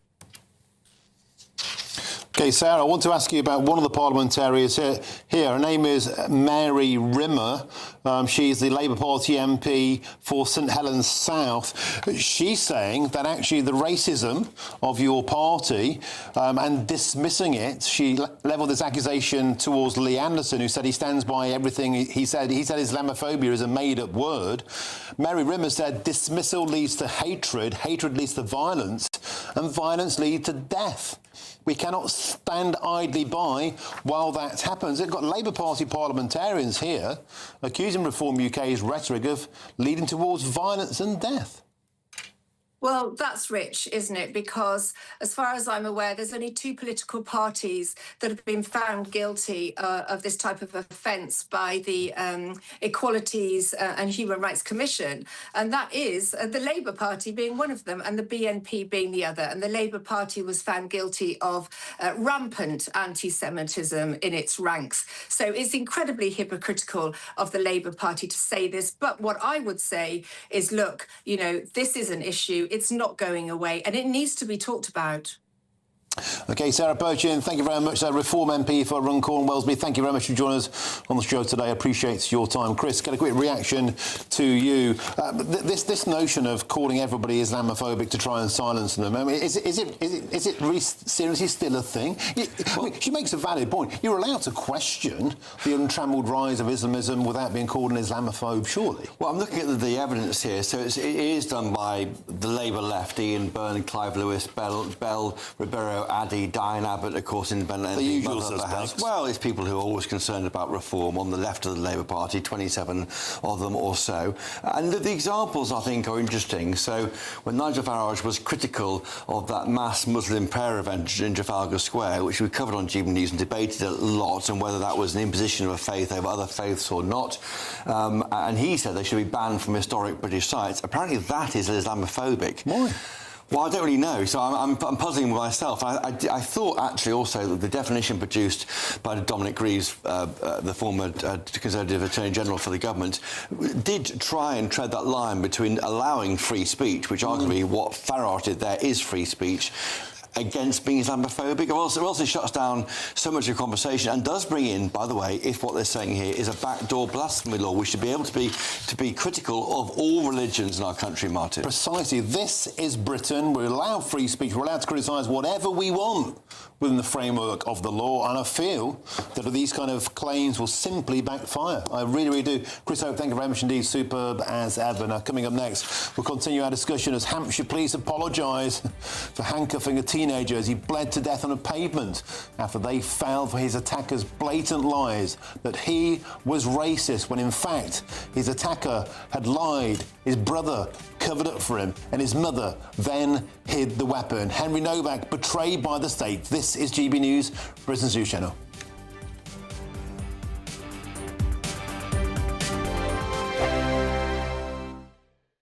Exciting news. Every Friday, my Patrick Christie's Tonight Show is going to have a twist to it. We're welcoming some special guests. You. That's right, on Fridays I'm going to be doing my show in front of a live studio audience because this show is about you and what you have to say. It's going to be the same big debates, same big topics, same big opinions.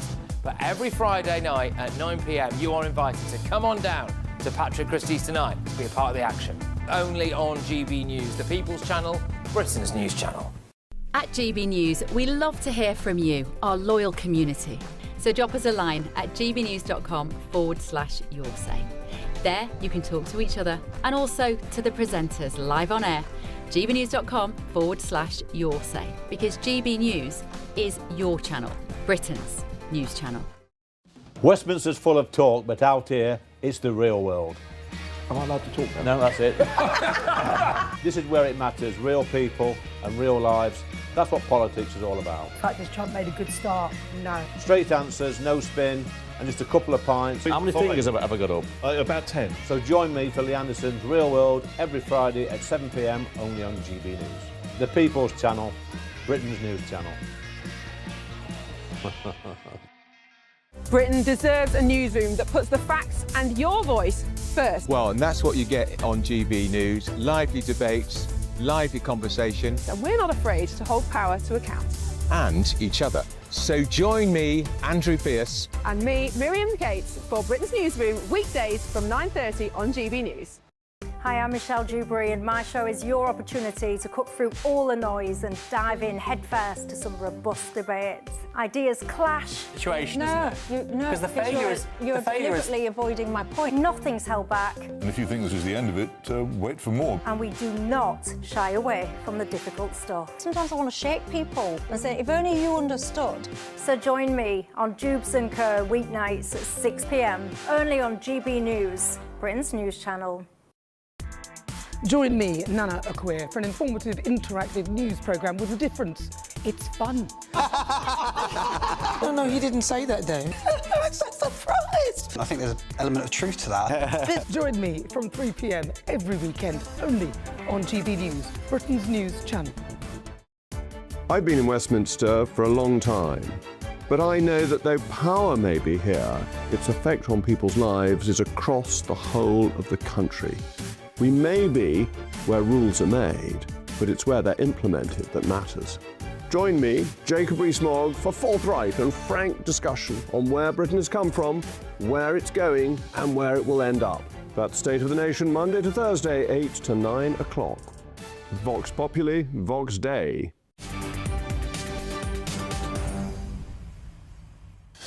Welcome back to 4:29 with me, Martin Daubney, here on GB News. Now let's return now to the huge breaking news story this afternoon. Hampshire police have apologised for handcuffing a teenager as he bled to death after falling for his attackers' blatant lies that Henry Novak was a racist when, of course, the opposite was true.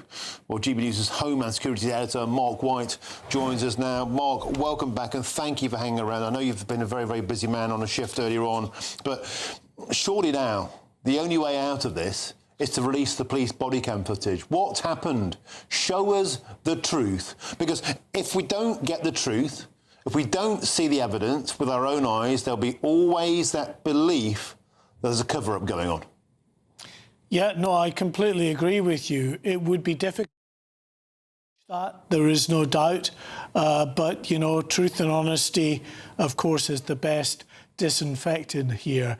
I think the police will be able to hide behind the fact that it is graphic in nature and too distressing to release. I think the only chance that that body-worn camera footage will be released is if the parents of Henry Novak decide that it should be released to the public, that the public should see for themselves how the police reacted in the final moments of this young man's life. You know, I've heard this afternoon a few people say that this is the UK's George Floyd moment. I disagree with that. George Floyd was a career criminal, a man who once held a loaded gun to the belly of a pregnant woman, a waste of space, who political bandwagon jumping individuals like our own Prime Minister were only too eager and willing to bend the knee to after his untimely death. Well, Henry Novak was none of these things. He was a young man that was studying finance, who was a young man that would have contributed very greatly, I'm sure, to this community, to this country. He never got that opportunity, Martin, because he was the victim not just of a brutal stabbing, but also the victim of police officers in responding to this incident who were so obsessed with believing the claims of a brown-skinned man against the claims of an 18-year-old white man who claimed that he had been stabbed. But the police, in believing this brown-skinned man, didn't even carry out the most cursory of checks to see whether this 18-year-old had indeed, as he was claiming, been stabbed. He had a cut to his face. There were cuts on his white shirt and other clothing. He had been stabbed in the chest. Now, the police say that the penetrating wound that was fatal was so deep, Martin, that there wasn't a huge amount of blood loss, that you wouldn't have been able to tell simply by looking at this young man.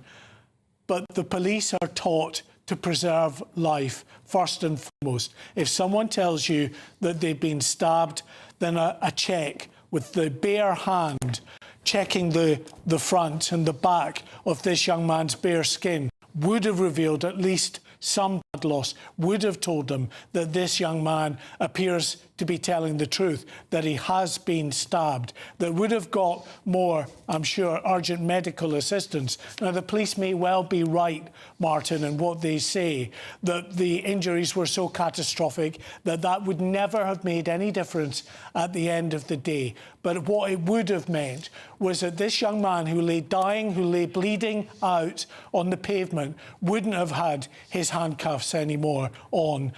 Those police officers, instead of handcuffing this young man, could have given him comfort, could have held his hand as he died on that pavement on that day in December. I said to you before, we'll never know what this young man could have become, but everything that we're told about him tells us that he would have been an extraordinary young man. I'll leave you with the words of his godmother, who said, "Henry was adored by everyone.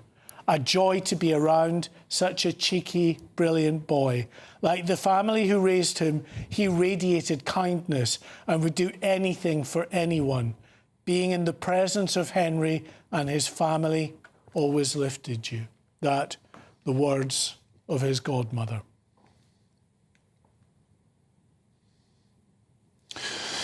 Mark White, beautifully put.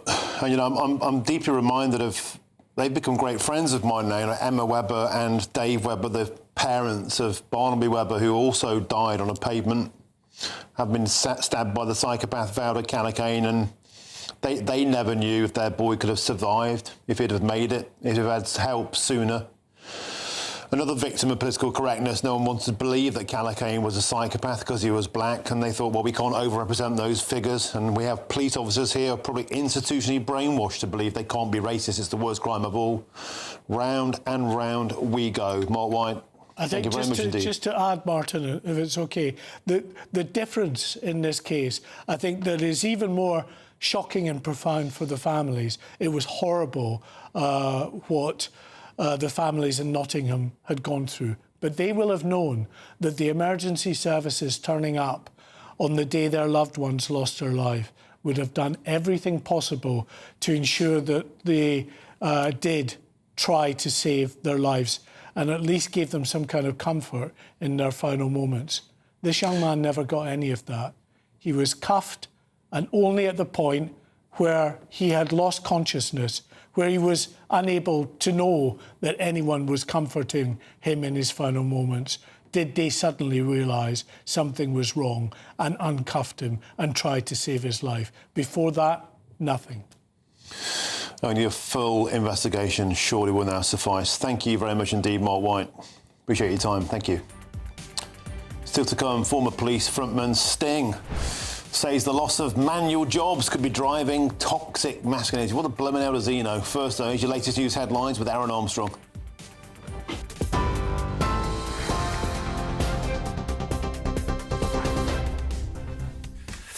Thank you, Martin. Good afternoon to your headlines. Police have apologised for arresting a dying teenager after his murderer lied about being the victim of a racist attack. 23-year-old Vikram Digwa had been found guilty of murdering Henry Novak after stabbing him 5 times in Southampton last December. More than 1 million young people are not in employment, education or training, a post-pandemic high. A major review carried out by former Cabinet Minister Alan Milburn says it's more than an economic crisis, it is a moral one. A woman who murdered her baby daughter has been sentenced to at least 19 years in jail. The High Court in Glasgow heard how Nicole Blaine launched a violent and brutal attack on 19-day-old Thea Wilson in Greenock in 2023. And 2 teenage boys have died in separate incidents, the 10th and 11th water-related deaths during the heatwave. The body of a 15-year-old was recovered from a pond in Swanscombe in Kent. A 14-year-old boy died in the River Thames in Oxford, both on Wednesday. And those are your headlines. More news coming up at 5 o'clock. Tune in to GB News Radio wherever you are. Online, on DAB Digital Radio, on TuneIn, on Radio Player, on Nation Player and on your smart speaker. Just say, play GB News.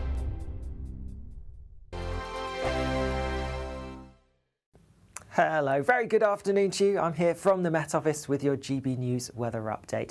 Things will be turning fresher and a bit more unsettled as we head towards the weekend, but currently we are still heavily under the influence of high pressure towards the east of us. It's this that's dragged in hot air from the south, which is why for the 6th consecutive day we've seen temperatures in excess of 30 Celsius across the country. There have been a few showers around. Most of them are actually going to ease and die away through this evening, but across parts of Northern Ireland and particularly northern and western Scotland there will be some showery rain feeding through during the early hours of tomorrow morning. Most places though having a dry night, a fair bit of cloud particularly towards the west, and with that hot air across us, temperatures not dropping a huge amount. Most towns and cities holding up in the mid-teens Celsius. So first thing tomorrow morning, bit of a damp start across northern and western parts of Scotland. Further east and further south as well, it's drier, it's brighter, quite cloudy, a bit damp across Northern Ireland first thing, and across many parts of England and Wales. Whilst it's largely dry, there will be a bit more cloud than we've seen recently, and the cloud could be thick enough for a few outbreaks of rain across some western parts. Further east, East Anglia, for example, starting the day with lots of sunshine. Then there will be more showery rain affecting parts of Scotland in particular, especially towards the northwest. Some blustery winds. The rain could turn a bit heavy here at times, and also some showery rain affecting southern southeastern parts, especially as we go into the afternoon. But in between, there'll be a lot of sunshine on offer, but also fresher air making its way in. So temperatures for many down a fair few degrees on today, though in the southeast it's still quite hot. Temperatures here peaking in the high 20s. The showery rain in the southeast does eventually clear away as we go through later on tomorrow, and the rain in the north will clear away, turning things drier overnight into Saturday, but that drier weather doesn't last. As I said at the start, things are going to be fresher and also a bit more unsettled into this weekend. Bye-bye. Thank you, Britain, for the thousands of you who are becoming friends of GB News every week. You're not only watching and listening to our programmes, you're becoming part of them too. This is the latest AI travel news from GBNews.com. In Blackburn with Darwin, the M65 westbound exit at Junction 5 is closed for emergency barrier repairs. In Rotherham, 2 of 3 M1 southbound lanes at Junction 33 are closed. Nottinghamshire's M1 southbound between junctions 26 and 25 has 3 lanes shut. Solihull's M42 northbound between junctions 5A and 6 is down 2 lanes. Greater London's M1 southbound exit at junction 4 is fully closed. Surrey's M25 anti-clockwise between junctions 12 and 11 has 3 lanes closed. In Devon, the M5 southbound at junction 31 is down to 1 lane.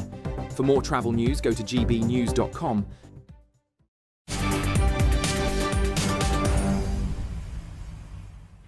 Welcome back. Time is 4:41. You're with me, Martin Daubney, here on GB News. Now, the former frontman of the band The Police, Sting, remember him? Well, he said that the loss of manual jobs may be driving some of the toxic traits in modern masculinity. Now, this comes as latest figures show we are in the worst youth worklessness crisis since records even began. Is it fair to blame men for that? Or actually, should we just be giving them more purpose? Let's now speak with the psychologist, Emma Kenny. Emma, it's always a pleasure to have your company, and thank you as ever for coming into Bats for Men. I think Sting's got half a point here. Manual work, purpose, gives men purpose, it gives them hope. We've removed that by decades of open borders and offshoring our manufacturing base to the third world. But the fact of the matter is, men are continually called toxic, but they're the ones who've been abandoned. It's an interesting term, toxic masculinity, because really in the research, it only started to be talked about in 2015. And then it wasn't really leveraging blame at men. It was more trying to understand why they don't, for example, seek help when they're unwell, or they take their own lives because they feel like they've not been able to express their emotions. And yes, there are some aggressive traits within men that are natural for the most part because they're protectors. We know that from lots of evidence, though we don't like to talk about that anymore. So for me, the problem begins when we start talking about toxic masculinity, because there's a misinterpretation of what that means. And then to add to that, yes, we have had almost a declassification of what men are in the last 3 decades, which is they used to be providers, they used to have purpose, they used to be celebrated as they should be. I wouldn't be living in the house I'm living in without men. And then we deconstructed it and we made them feel that they have no value. We made them feel that everything that they do that might be actually considered normal and masculine is toxic, and we've destroyed the sense of self. Well, if you do that for decades, then you're going to have an alienated group of individuals. And even with all of those things that I've just said, that are very easy on a breadcrumb trail to follow to find where we are today, still, most men are very, very good. So it's ironic that even after being aggressed for such a long time, they are still mostly good. And they're the reasons that we live in our homes and we have our lives and we feel safe for the most part in our communities. And so there feels to be a juxtaposition, and it's deeply unfair when it comes down to young men and boys. I think you're entirely right. And when you look at the youth unemployment figures out today, this has particularly hit men. It hits everybody, but young men have been especially hit because guess what? Construction, manufacturing, manual jobs tend to be more cyclical, and also you can import cheap foreign labour. We saw that with the Polish lads, with the Lithuanians, and now those from the third world. Young men are less likely to participate in university. They're least likely to go to university. White working class lads have been at the bottom of education for 25 years, plus no one's given a toss about it. And suddenly they're saying, hey, you're all toxic. Well, how about giving us some love?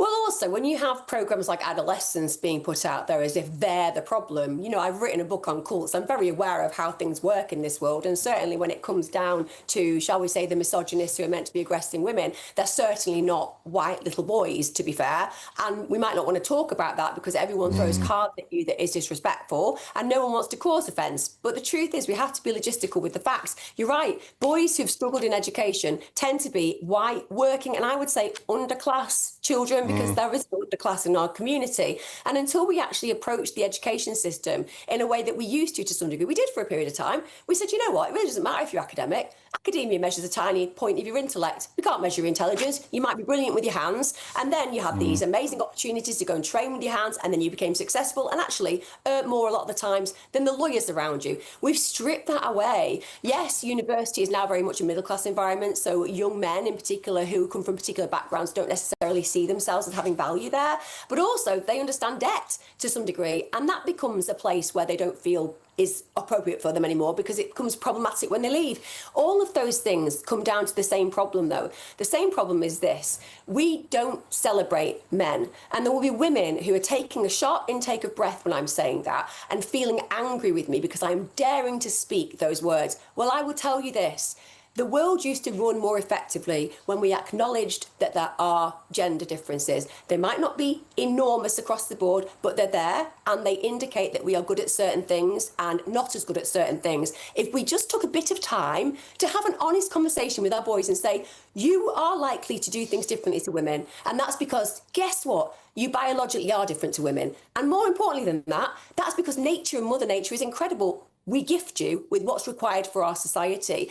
And I feel so sad that we've broken away from logic, reality and truth, and instead have presented this androgynous, homogenous lump of human beings who no longer celebrate what they are to be, male or female. It's sad.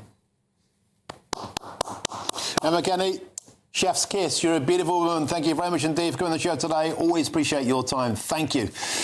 Now, coming up next, Ferrari's first fully electric supercar has already been hit with a wave of savage backlash, with some people saying it looks like a slipper. First, though, is the forecast of some of your top European destinations.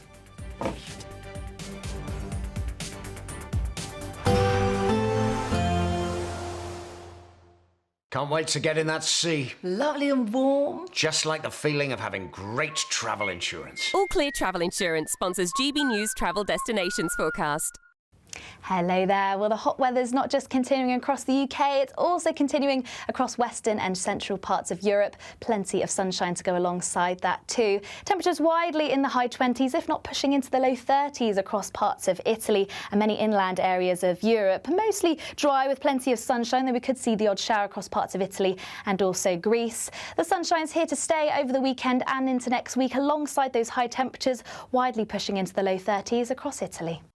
All Clear Travel Insurance sponsors GB News Travel Destinations Forecast.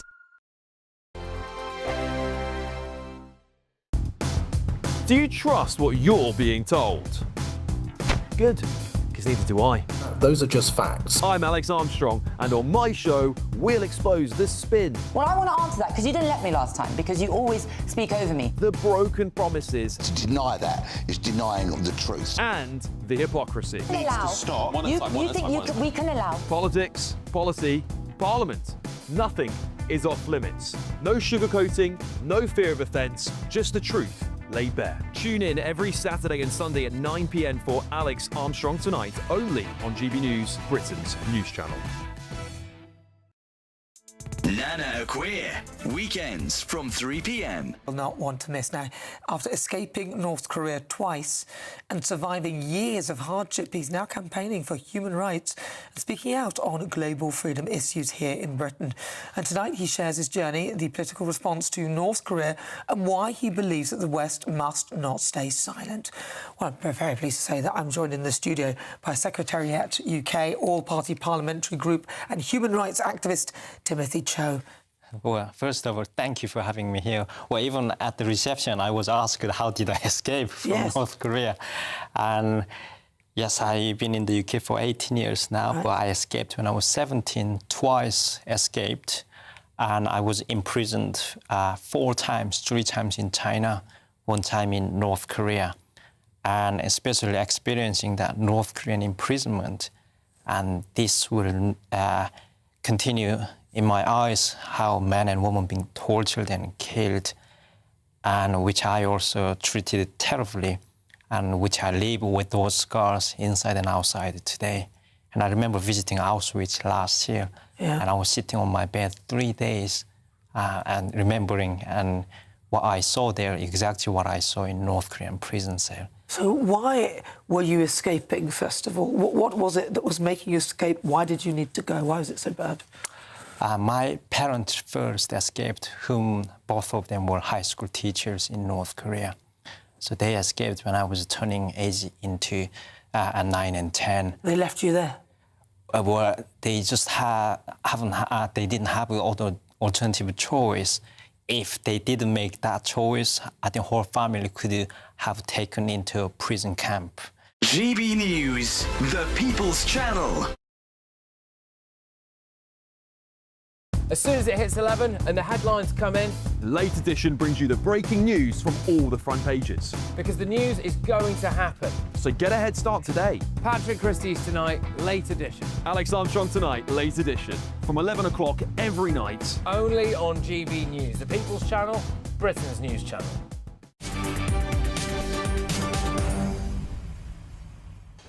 It's 10 to 5 with me, Martin Daubney, here on GB News now. Ferrari has unveiled its first electric 4-door car. Now, it sparked a huge backlash amongst traditional fans and investors. The Lucci cost an eye-watering £476,000. It's divided opinion with its pastel blue woke finish and its 5-seat design. Let's now speak to the motoring journalist Danny Caddy. Danny, Jaguar tried this and their brand was driven off a cliff. Ferrari seem to be following suit. It's terrible. It is. It's awful. Go woke, go broke. You know, one of the first people to sit in the driver's seat, Martin, was the Pope himself, El Papa. And it's going to need divine intervention to stop the 8% share that has been wiped off Ferrari in the last 3 or 4 days. €4 billion. People, when they think of Ferrari, Martin, they want to see something low to the ground, a V8, a raucous V12. They don't want to see a microwave on wheels, a silent microwave on wheels that can accelerate from 0 to 60 in 2.5 seconds. Look at it, Martin. It's awful. Look at your screens, everybody. And also, Daubs, it was unnecessary because Ferrari had an exemption from this madness that the EU edict said you've got to be pure electric by 2035, although they've watered that down. Ferrari, Lamborghini, the sort of boutique manufacturers had an exemption. So it was all unnecessary, Daubs. You know, the founder of Ferrari said, I sell engines. That's it. I sell engines on wheels. As you say, this is a microwave, and it looks like a Nissan Leaf. That costs 32 grand. Who want to spend £500,000 on something that looks like a Nissan Leaf? Exactly. Someone from Who Flew Over the Cuckoo's Nest or a movie like that. You've got to be deranged, Martin. If you're a mental millionaire, you'll buy one. But believe you me, they'll be few and far between, Daubs. Now, listen, I know you like to drive around the West End in your £250,000 Everton blue Lamborghini. I get all of that, Daubs. But you wouldn't be seen dead in a pure electric Ferrari. I know you got the dough, pal, but I think the sales are going to plummet. And whatever the Italian is for a dog's dinner, that's what it is. Someone has said here that it looks like a slipper. I can see it. It looks like a slipper. It looks like a blue slipper. A sort of granny, a £500,000 grandma slipper. It's awful. It really is. But it's just so unnecessary, Martin. They didn't need to do this. Now, in 2022, Ferrari launched like an SUV, and that was a four-seater, but it was powered by a V12 650 horsepower petrol engine. That's what people want. And high-end brands are struggling with pure electric, Martin. Just remember what the destabilising impact that the Jaguar advert, the new Jaguar had on JLR only 12 months ago, and that hasn't even hit the showrooms yet, so it's going to be really interesting to see what the sales are like. But if I had the dough, I wouldn't be seen dead in one, pal. OK, Danny Caddy, apart from that, you absolutely love it. Danny Caddy, always a pleasure to have your company. Work of art. Thank you, Danny Caddy, always a pleasure. Now, still to come, today's top story. Hampshire police, they've apologised for handcuffing a teenager as he bled to death after falling for his attacker's blatant lies that he was racist. Henry Novak, a white boy, stabbed by a Sikh man 5 times. The police thought he was the problem. They handcuffed him. He bled to death, and there's been silence from our political class. No statement from Keir Starmer. Why is there not an outrage over the death of Henry Novak? That's next.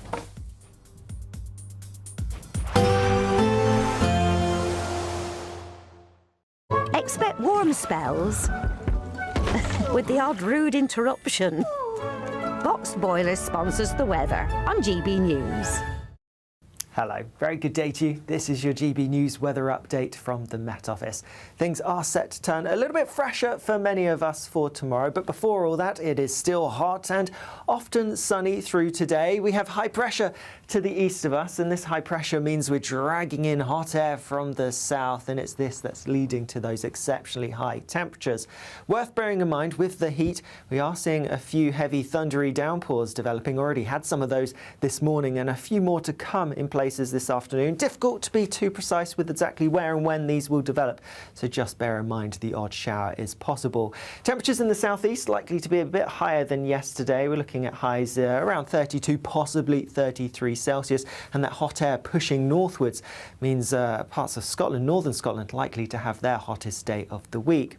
Through the day, through into the evening, there will be some cloud around, and that's always going to make it a little bit difficult working out exactly how hot it's going to get. Nonetheless, the generally fine weather continues for many of us into this evening. Still just some showers to watch out for here and there. Like I say, a bit difficult to predict exactly when they're going to kick off. Just bear in mind there will be a couple around. Generally, the showers are going to ease if they do develop as we go through into the evening. Lots of dry weather for many of us just towards the northwest of the UK. Some showery rain pushing its way in here, and particularly over northwestern parts of Scotland. That could turn quite heavy through the early hours of tomorrow morning. With that hot air still across us, like we've seen through some recent nights, temperatures not dropping a huge amount, mid-teens in many towns and cities. Another warm, sticky night for most of us. Through into Friday then, we have more showery rain affecting northwestern parts of the UK, and some showers pushing into southern and southeastern areas as well. Here in the southeast is still quite hot, temperatures in the very high 20s. Elsewhere, a fresher feel for many of us, high teens, low 20s for most. Bye-bye. Expect warm spells with the odd rude interruption. Box Boilers sponsors the weather on GB News. Thank you, Britain, for making GB News Radio such a huge success. Whether you're in the car, on the go, or listening at home, thank you for choosing us as your radio station. Good afternoon. This is the latest AI travel news from GBNews.com. The A9 at Pitlochry is closed due to a collision. Delays are on the M4 between junction 41, Pentilla Baglan, and junction 40 Tieback. Expect congestion eastbound on the M56 between the A494 Chester and junction 15. The A45 eastbound in Northamptonshire is closed after a crash. 2 lanes are shut on the M5 southbound between junction 7 and 8. Congestion affects the A34 southbound between the A272 and the M3. And on the trains, there is major disruption on Grand Central services between London King's Cross and Stevenage. For more travel news, go to gbnews.com. Are you dreaming of a ton of tax-free cash this summer? We want to make that dream come true with a stunning £76,543 and 21 pence in cash to spend however you like. Put a new car on the drive or just relax in the knowledge that this year we've got your back.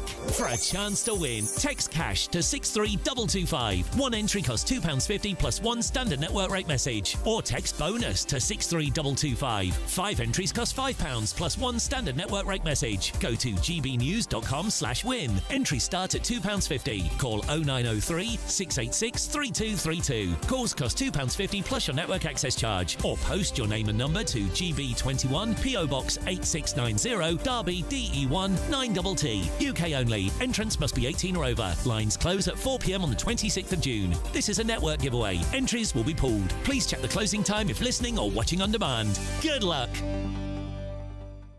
From cold mornings to warm family brunches. From football to tennis. In the car. In the kitchen. GB News Breakfast is there. With the stories you need and the conversations that matter. Anyway, let's talk business. Well, it has been a historic night in British politics. It's astonishing, isn't it? We're here again. To start your day just right. GB News Breakfast. Every morning from 6 a.m. Only on GB News. Britain's news channel. Bold. They are under no illusion. Ray. Are you a human trafficker? Boundless. I've had enough of the nonsense, and I'm not afraid to say it. Don't get this on the BBC. Every weeknight, I tear through the headlines. The smell of gasoline. Should we be worried about it? From Westminster madness to cultural war chaos. What I'm going to do now is they are throwing things out the car as we speak. Get ready, Britain. Here we go. Patrick Christie's tonight, weeknights from 9 p.m. only on GB News, Britain's news channel.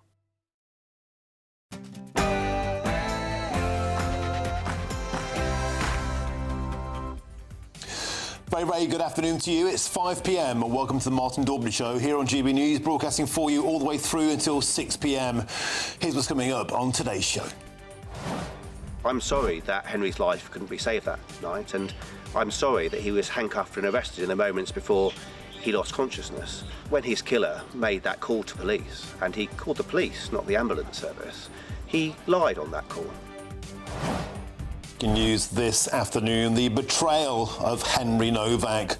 Hampshire police have offered an empty apology for handcuffing a teenager as he bled to death after falling for his attackers' blatant lies that Henry was racist.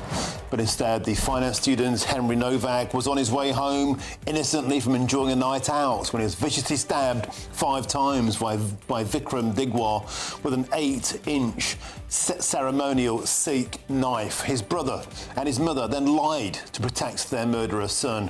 So why isn't this Britain's George Floyd moment? Why is our Prime Minister silent on this tragic murder, and should those officers involved now lose their jobs? And a damning new report published today shows that Britain is suffering from the worst youth worklessness crisis since records began. This is, I think a real sobering report, and we cannot afford, we will not allow a lost generation.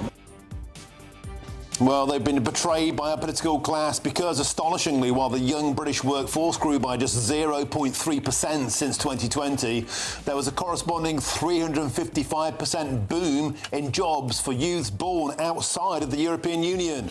On GB News today, I reveal precisely how decades of open borders and an addiction to cheap foreign labour has doomed an entire generation of young Brits. And a change of tone. The great British iceberg is finding itself in a sticky situation, outmoded by more modern, trendier and foreign sweet snacks such as donuts. One Somerset baker has written a touching obituary to the classic and withdrawn the bun from sale. But will the iceberg overcome this setback? Is it time to bake Britain great again? That's the icing on the cake on today's show.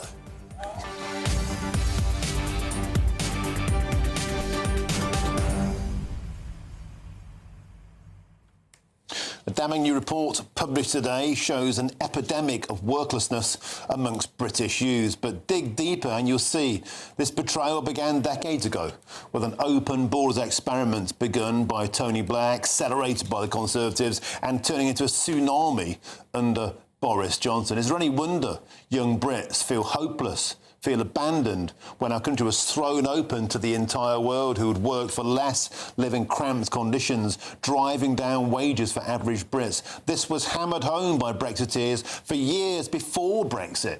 And now the chickens have come home to roost, and the political class have abandoned working class Brits, thrown them on the scrap heap for their open borders experiment. And by the way, where's the Prime Minister's statement on the murder of Henry Novak, a young white lad who bled to death on the pavement, butchered by a Sikh murderer with a knife? A man who took the knee for George Floyd is totally silent on Henry Novak. What does that say to you? Get in touch, GBNews.com/your say is the way to do so, or scan the QR code on your screens now. But now it's time for your headlines, and here's Aaron Armstrong.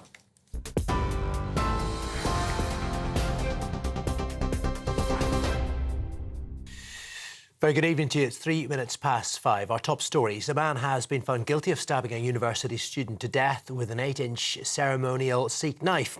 23-year-old Vikram Digwa told police he was the victim of a racist attack after he stabbed Henry Novak 5 times in Southampton last December. It led to officers arresting Mr Novak and putting him in handcuffs moments before he collapsed and died from a fatal wound to the heart, despite efforts to resuscitate him. Digba was also convicted of carrying a bladed weapon in public. His mother, 53-year-old Karan Kaur, was found guilty of assisting an offender by removing the weapon from the scene. Police have apologised for the delay in administering first aid. The Prime Minister says the government will not allow a lost generation as he vowed to tackle youth unemployment. It follows a damning review led by the former Labour Cabinet Minister Alan Milburn, who says opportunities are not growing for young people, they're shrinking. Official figures show more than 1 million 16 to 24-year-old so-called NEETs are not in education, employment or training. That's the highest level since 2013.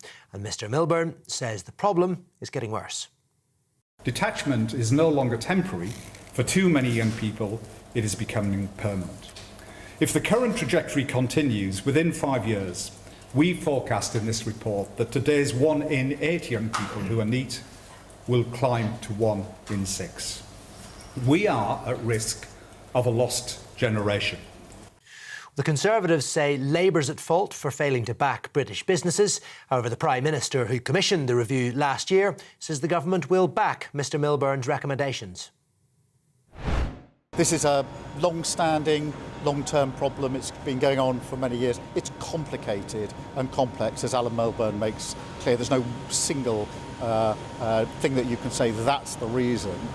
So obviously we will now work with Alan on what more needs to be done. 2 teenage boys have died in separate incidents in Kent and Oxford in the 10th and 11th water-related deaths during this heatwave. The body of a 15-year-old was recovered from a pond in Swanscombe in Kent yesterday. Emergency services responded after calls concerning his well-being, and a 14-year-old boy died in the River Thames in Oxford. That was also on Wednesday. Departing boss Oliver Glasner says Crystal Palace got what they deserved after they beat Rayo Vallecano 1-0 in Leipzig to win the European Conference League and book a place in the Europa League next season. It was Crystal Palace's first European final and only the second major trophy in their history. Those are your headlines. I'll be back with more at 5:30. Taking the ups and downs in our stride. Stilts Home Lifts sponsors the GB News Finance Report. Quick look at the markets for you. A pound will buy you $1.34 and €1.15. Gold costs £3,335 per ounce, and the FTSE 100 stopped trading a short time ago at 10,433 points. GB News Finance Report, brought to you by Stilts Home Lifts. Thank you, Aaron. Now, breaking news from this afternoon, our top story today, and a warning that some viewers and listeners might find this content distressing.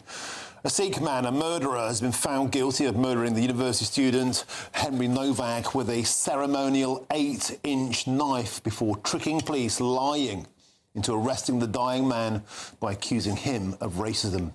18-year-old finance student Henry Novak was simply on his way home from a night out in Southampton when he was randomly attacked by a stranger, Vikram Digwar, with an 8-inch ceremonial Sikh blade. Now, Hampshire's Police Deputy Chief Constable Richard France has apologised for his officers handcuffing the teenager as he bled to death on the pavement. I'm sorry that Henry's life couldn't be saved that night, and I'm sorry that he was handcuffed and arrested in the moments before he lost consciousness. When his killer made that call to police, and he called the police, not the ambulance service, he lied on that call. He lied when police attended the scene. He continued to lie as Henry's condition deteriorated. It is clear, and it is absolutely tragic, that it took them 3 minutes before they started to administer first aid. It is important, though, to say the pathologist has been clear there's nothing officers could have done which would have saved Henry's life. Well, GBNews' South of England reporter Isabel Fekulak joins us now from outside Southampton Crown Court. Isabel, thank you for your reporting today. It's been a very, very harrowing case and a huge amount of questions keep coming out. First of all, why did the killer call the police and not an ambulance? I think we now know because he wanted to stack up his own story. And secondly, people are just saying now we just need to see the police body cam footage. We need to know the truth because there are too many questions that remain unanswered. But for now, Isabel, sum up, if you can, what happened in that courtroom today. Yes, Martin, good afternoon. Here at Southampton Crown Court, we had the verdicts in on this case earlier this afternoon. Now, it took the jury just over 6 hours to come back with these verdicts. 3 guilty verdicts for 3 separate charges. Vikram Digwar facing 2 charges, 1 of murder and 1 of carrying a knife in public. His mother also on trial found guilty of assisting a defendant by removing the weapon from the scene. And as those verdicts came in, Martin, Vikram Digwar made no reaction. He showed no remorse. And that was exactly how he acted throughout the whole of the court case here at Southampton Crown Court, continuously lying, continuously pulling that racism card, saying that he'd been racially attacked by Henry Novak on that night, the 3rd of December last year, when Henry, the Essex boy, 18-year-old, was walking home from a night out with his football team. He had bumped into Vikram Digwar. They had an altercation, and ultimately it led to Digwar pulling out this Sikh knife, a Kapan, a ceremonial knife carried by initiated Sikhs as a mandatory article of faith. That weapon used to stab Henry Novak 5 times was a 21-centimetre, 8-inch long blade that wounded him 5 times, 3 times in the front of his body, in the groin, face and chest, and twice in the back of his legs, the prosecution said, as he tried to escape. And yes, he called the police after his brother attended the scene there, calling it a racial attack. When the police arrived at the scene, they did in fact handcuff Henry Novak. They treated him as the perpetrator, not the victim. They didn't see the injuries to his face. They didn't see the blood on his shirt or the rips in his jumper. They simply put him in handcuffs, and it was only 3 minutes after they arrived and handcuffed Henry Novak that they started to administer that first aid. Now, throughout the court, we heard transcripts from the night. We heard Henry calling out, "I've been stabbed, I can't breathe." We heard him telling and pleading to Digwar, "Please, brother, I'm dying." In his final moments, his phone was taken off him by Digwar in this now infamously reported line as Digwar approaches Novak, saying, "I am a bad man," taking his phone off him. So he couldn't call an ambulance himself. Instead of calling an ambulance that could potentially have saved Henry Novak's life, the police were called. They treated him as the perpetrator, not the victim, and he died at the scene. Thank you very much, Isabel, for your superb reporting today. Honestly, you're growing into this role really, really well. Thank you for what you've done today. It's great reporting. Thank you. Get back to studio. Chris Hope, our political editor, joins me now. Chris, so many questions need to be asked, and we're just trying to process in real time. You can only imagine the horror of Henry Novak's poor parents. They're now learning that his killer's brother phoned the police, presumably to back up his own story, rather than phoning an ambulance, and it could have saved his life. The police believe the lies. He lay there, he bled to death, and now that's it, he's gone. But the questions begin now. The police surely must face a full probe. And that has to begin with the body cam footage being released. We need to see full transparency. And I have a political question for you. Where's Keir Starmer? Why has the Prime Minister, who took the knee to George Floyd, been totally silent on a white boy bleeding to death, stabbed to death by a Sikh? Well, the PM hasn't yet been asked a question about it by TV reporters. Why not? Well, because I think this verdict came through too late for a moment we had with the PM earlier. We tried to get the questions in, but it was too late to do that. He does comment sometimes on cases. He may feel there's an IOPC investigation, the Independent Office of Policing Conduct, is looking at it. It's worth looking at what they're saying as well. They say their thoughts, of course, are with Henry Novak's family and everyone affected by his death. We are independently investigating the contact Hampshire and Isle of Wight officers had with Mr Novak prior to his death on December the 4th, including the use of handcuffs by officers and the first aid provided. Again, question marks. Had an ambulance been called earlier, not the police, would that have helped Henry Novak? That's my parenthesis there, of course. Their statement goes on. Our investigation, which began following a mandatory referral from the force that we received the same day, remains ongoing, and the officers involved are currently being treated as witnesses to what happened. Of course, those police, they went in, there were 3 minutes while they were trying to deal with what thought was a racial attack, and they handcuffed Henry as he lay dying. Henry they're saying, I can't breathe. You're then linking that, of course, to what George Floyd did. Of course, because that's the same thing. The black man. I can't breathe. And George Floyd became a global celebrity cause that everyone got behind. The Prime Minister, then the Leader of the Opposition, with Angela Rayner, took the knee. Everybody fawning over a career criminal. Because what was seen then were white police officers kneeling on the neck of a black man who couldn't breathe and was dying. That's not the case here. They were handcuffed him, believing the individual... The police believe racist lies. And now Henry Novak is gone. Yeah. Well, again... That's where we're at. And because of that uncertainty about what to say politically, I mean, with Chris Philp shortly will be saying more on this. He's here right now. Let's get the thoughts now of the Shadow Home Secretary, Chris Philp, who joins us. Chris Philp, welcome to the show. You can probably tell that we just cannot believe what's happened here. Can you put into words your disgust of what's happened to Henry Novak? Good afternoon, Martin. Well, first of all, a young man just at the beginning of his life has been savagely murdered by a complete stranger who will hopefully now be going to prison for a very, very long time indeed. But I think what is particularly shocking about this episode is that when the police came to the scene, instead of trying to save a young man who was dying on the ground in front of them, instead they believed his attacker and treated him as the perpetrator of an alleged racist crime, which was completely made up. It was a complete lie, a complete fabrication. And instead of trying to save him, instead they put him in handcuffs as he laid on the floor and bled to death. I think that is shameful, and this needs to be investigated urgently by the IOPC. But that body-worn camera footage, which will show exactly what happened, urgently needs to be released publicly. The force need to apologise fulsomely for this, and the police more widely need to end their obsession with race-based policing and automatically believing allegations of racism, as they clearly did here, and start behaving more even-handedly, because this looks like another example of two-tier policing.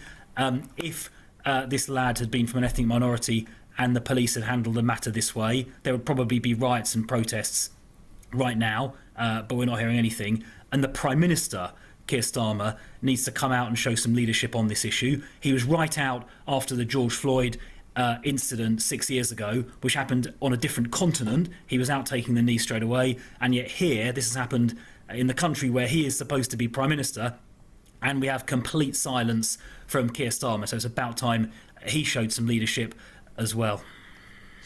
Chris Philp, we've seen so much evidence over the years of the police being obsessed with tweets and being obsessed with political correctness. And since the Stephen Lawrence killings, a police force that's kind of whipped itself into submission for being institutionally racist, and the training, no doubt, that these officers will no doubt have gone through. Do you think this is part of the rot, the part of the cancer at the heart of British policing? They're so determined to be pious and anti-racists, they believe racist lies that directly led to a white man's death. Well, I think this is part of the culture that's grown up in policing that is now quite a serious problem. It's why things like stop and search are not used as much as they should be, because the police are terrified of being accused of racism. And what that means is that because fewer stop and searches get done, there are more knives on the street, and people, as a consequence, end up getting killed with knives as a result. And this case is a classic example where the perpetrator, a murderer, decided to accuse his victim of racism as a way of trying to concoct a defence, because he knows that our judicial system, our justice system, is so obsessed with accusations of racism, it's only too eager to believe them, which for a period of time is what happened in this case. So we've conditioned people to make false allegations of racism, criminals, in this case a criminal, to make a false allegation of racism to try and hide their offending. So this culture has to change. Policing should be colourblind. It should treat everybody equally. It should end its obsession with racial identity, just treat the public the same, and regardless of their skin colour, and focus on protecting the public, in this case helping a young man who was bleeding to death.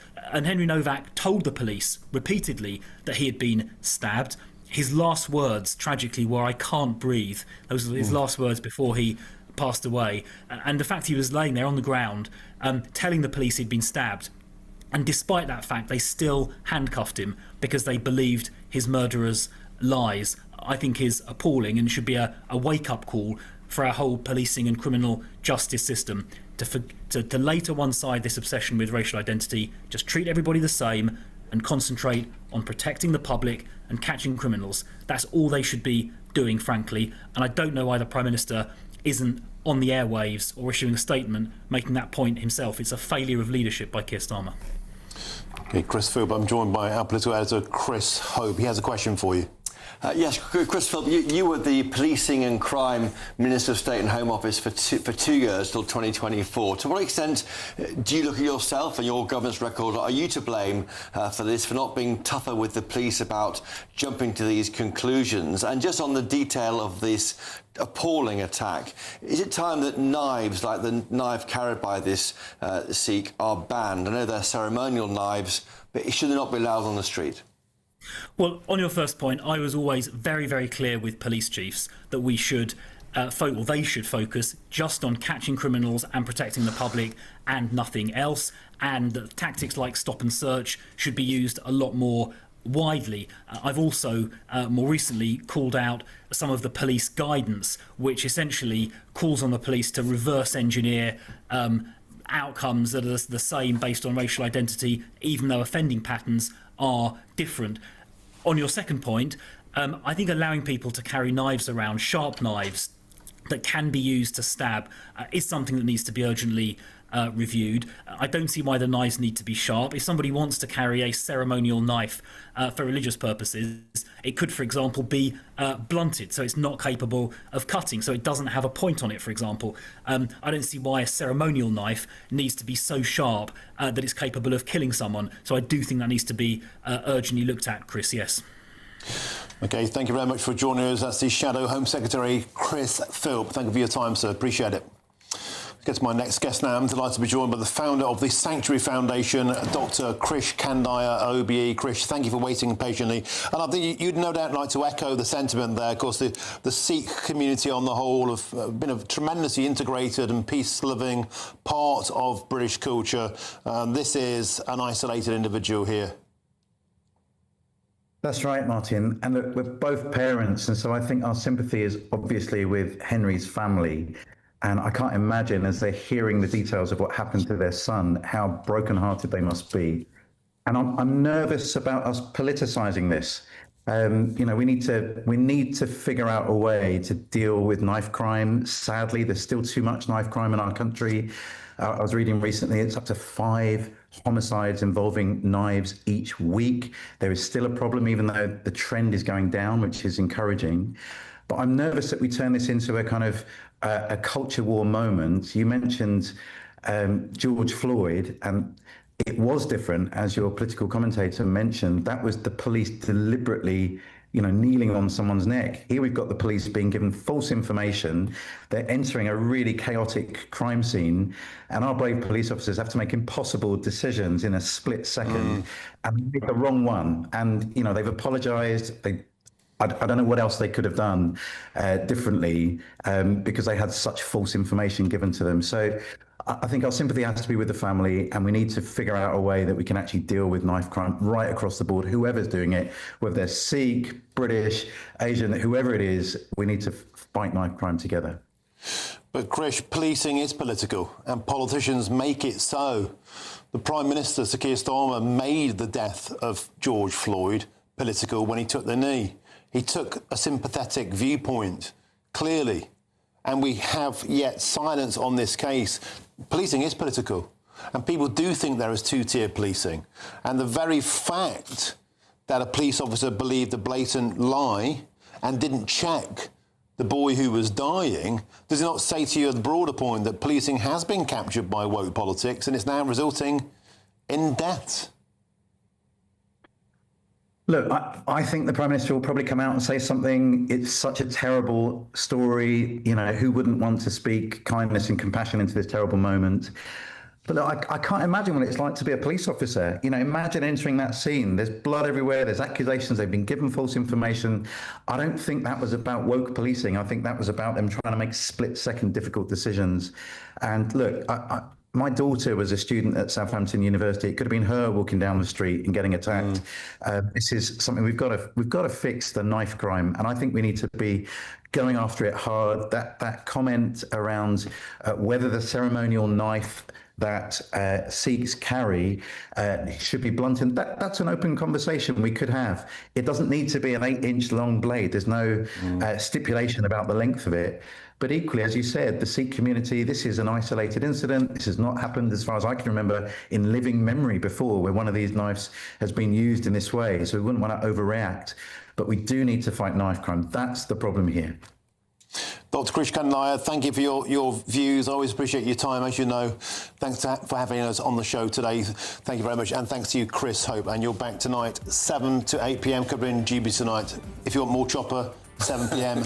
is your time. Now, coming up next, a damning new report published today shows Britain is suffering from its worst youth worklessness crisis since records began. I'm about to detail how this is a complete betrayal of our young people by open borders politicians. That's next here on GB News.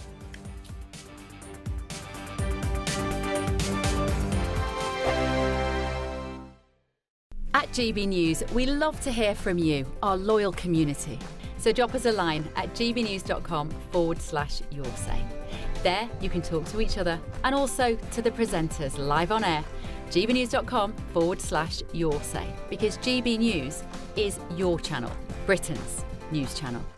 Westminster, the ultimate clique. And you're fighting like rats in a sack. But here on the Camilla Tominey Show, we ask the questions the establishment media is too scared to ask. OK, let me ask you a straight question, because I know you're a straight-talking politician. Whether it's net zero, illegal immigration or law and order, nothing is off-limits. You had the power then.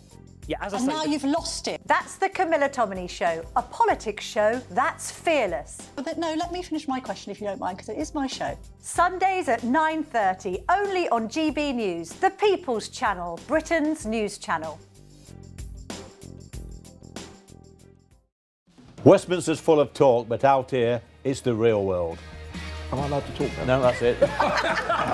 This is where it matters, real people and real lives. That's what politics is all about. The fact is Trump made a good start. No. Straight answers, no spin, and just a couple of pints. How many fingers have I got up? About 10. So join me for Lee Anderson's Real World every Friday at 7 p.m, only on GB News. The People's Channel, Britain's news channel.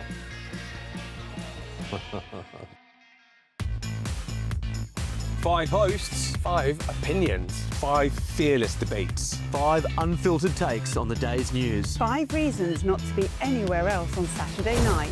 This is the Saturday Five. You got me good there. Britain's biggest Saturday night TV show. It's not a bad brand. Yeah. Uncensored. Very, very racy tonight. On the unpredictable. What does she say? Can you translate it for us? And always entertaining. And how can a country go from being led by William Wallace Saturday nights from 6 p.m. only on GB News, the People's Channel. Britain's news channel. You're going to want to stay tuned, trust me. Join me, Nana Akwe, for an informative, interactive news programme with a difference. It's fun. No, he didn't say that, Dave. I'm so surprised. I think there's an element of truth to that. Join me from 3 p.m. every weekend, only on GB News, Britain's news channel. You want to know what's really going on in the corridors of power? Labour don't know what to do with you half the time, and that makes you quite lethal in the chamber. Get behind the headlines with Chopper's Political Podcast. Join me, Christopher Hope, as I sit down with the great and the good of British politics. We'll see where this ruling takes us. These are the stories shaping our nation. Chopper's Political Podcast, available now on all platforms. Listen in and stay ahead.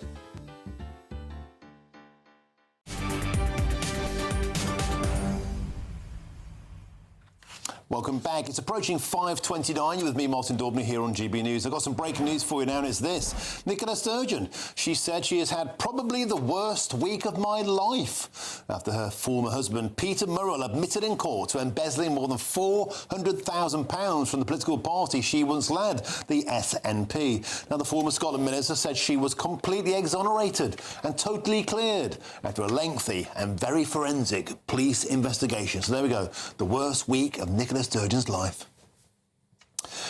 Moving on, has open borders Britain betrayed an entire generation of young Brits? Well, new research published today has shown that mass migration seems to be directly fueling the youth unemployment crisis as migrants have snapped up 3 times as many jobs as young Britons since 2020. And let's now speak with the head of policy and market insight at the National Federation of Builders, and that's Rico Wojtulewicz. I hope I got that right. Rico, it's a pleasure to have your company. You know, I've been charting, I think we have a graphic to put on the screen now, immigration into the United Kingdom since the 1970s. Let's get that up if we could. And we can see in the 1970s, it was practically non-existent. In fact, in the early 70s, migration was net out. And then, look, Tony Blair came into power in 1997. It went through the roof. And then it turned into a tsunami in the Conservative years, particularly under the Boris wave. And I put it to you, Rico, there's no coincidence that a generation of worklessness was because we opened our borders. I certainly think that's a factor. But I think there is a broader issue here, and that we've had decades of anti-business governments who make it really difficult for employers to take on employees. And so when they have a choice between someone that's not as experienced or less inclined to understand that working environment and somebody who understands it and is a migrant and you have access to them, they are going to choose the person that's more suitable for the role, and that is what has happened over the last few generations. And let's be honest, it also started with Blair because he pushed qualification hierarchies and jobs over linking education and careers.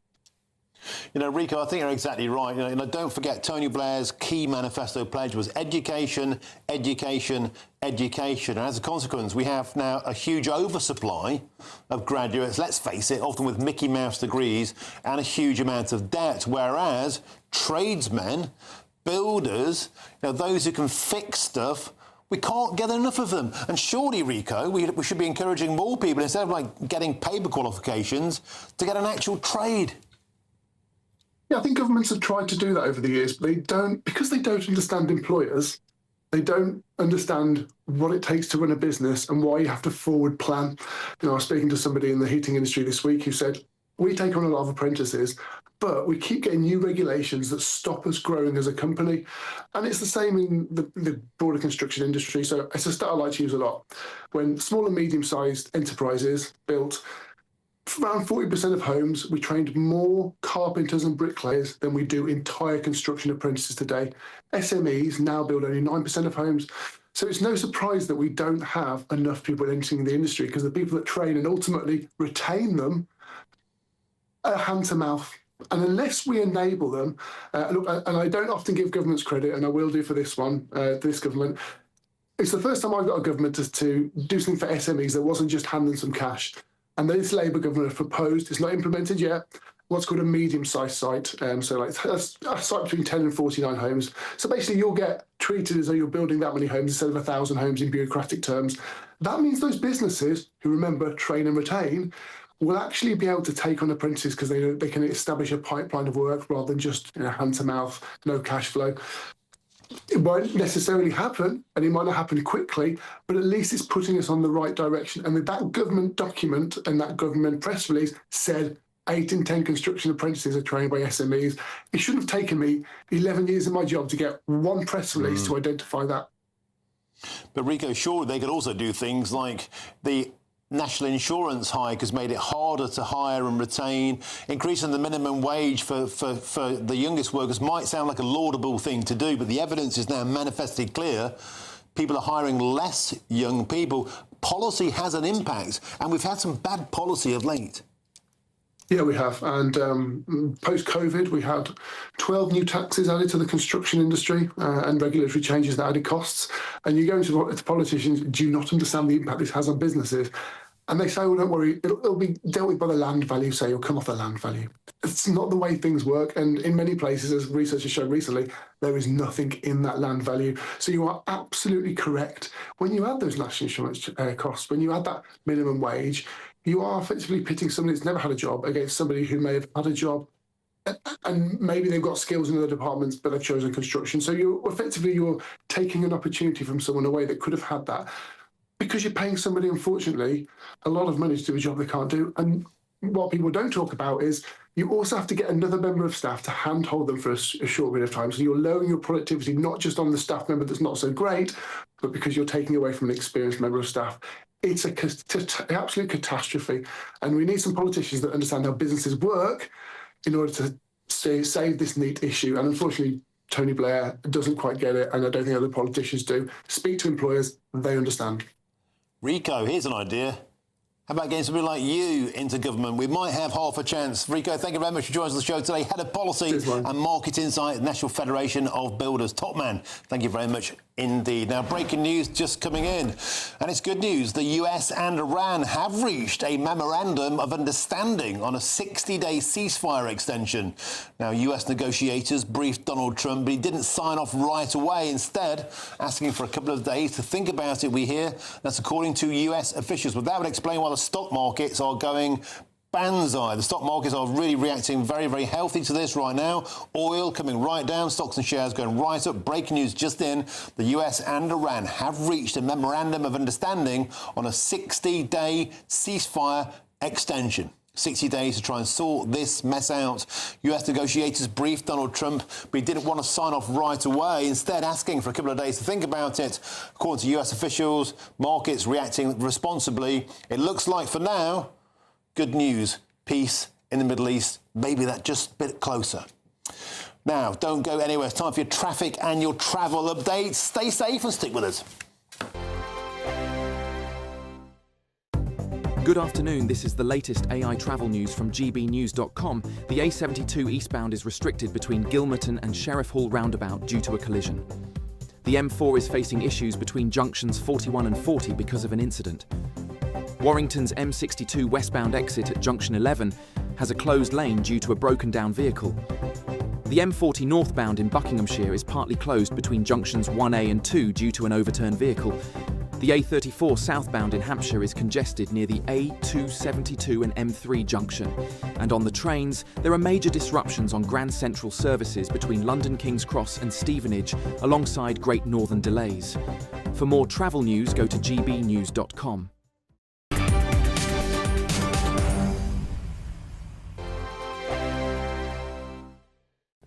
Hello, very good afternoon to you. I'm here from the Met Office with your GB News weather update. Things will be turning fresher and a bit more unsettled as we head towards the weekend, but currently we are still heavily under the influence of high pressure towards the east of us. It's this that's dragged in hot air from the south, which is why for the 6th consecutive day we've seen temperatures in excess of 30 Celsius across the country. There have been a few showers around. Most of them are actually going to ease and die away through this evening, but across parts of Northern Ireland and particularly northern and western Scotland, there will be some showery rain feeding through during the early hours of tomorrow morning. Most places, though, having a dry night, a fair bit of cloud, particularly towards the west, and with that hot air across us, temperatures not dropping a huge amount. Most towns and cities holding up in the mid-teens Celsius. So first thing tomorrow morning, a bit of a damp start across northern and western parts of Scotland. Further east and further south as well, it's drier, it's brighter, quite cloudy, a bit damp across Northern Ireland first thing, and across many parts of England and Wales. Whilst it's largely dry, there will be a bit more cloud than we've seen recently, and the cloud could be thick enough for a few outbreaks of rain across some western parts. Further east, East Anglia, for example, starting the day with lots of sunshine. Then there will be more showery rain affecting parts of Scotland in particular, especially towards the northwest. Some blustery winds. The rain could turn a bit heavy here at times, and also some showery rain affecting southern southeastern parts, especially as we go into the afternoon. But in between, there'll be a lot of sunshine on offer, but also fresher air making its way in. So temperatures for many down a fair few degrees on today, though in the southeast it's still quite hot. Temperatures here peaking in the high 20s. The showery rain in the southeast does eventually clear away as we go through later on tomorrow, and the rain in the north will clear away, turning things drier overnight into Saturday, but that drier weather doesn't last. As I said at the start, things are going to be fresher and also a bit more unsettled into this weekend. Bye-bye. Exciting news. Every Friday, my Patrick Christie's Tonight Show is going to have a twist to it. We're welcoming some special guests. You. That's right, on Fridays I'm going to be doing my show in front of a live studio audience because this show is about you and what you have to say. It's going to be the same big debates, same big topics, same big opinions, but every Friday night at 9 p.m. you are invited to come on down to Patrick Christie's Tonight to be a part of the action. Only on GB News, the People's Channel, Britain's news channel.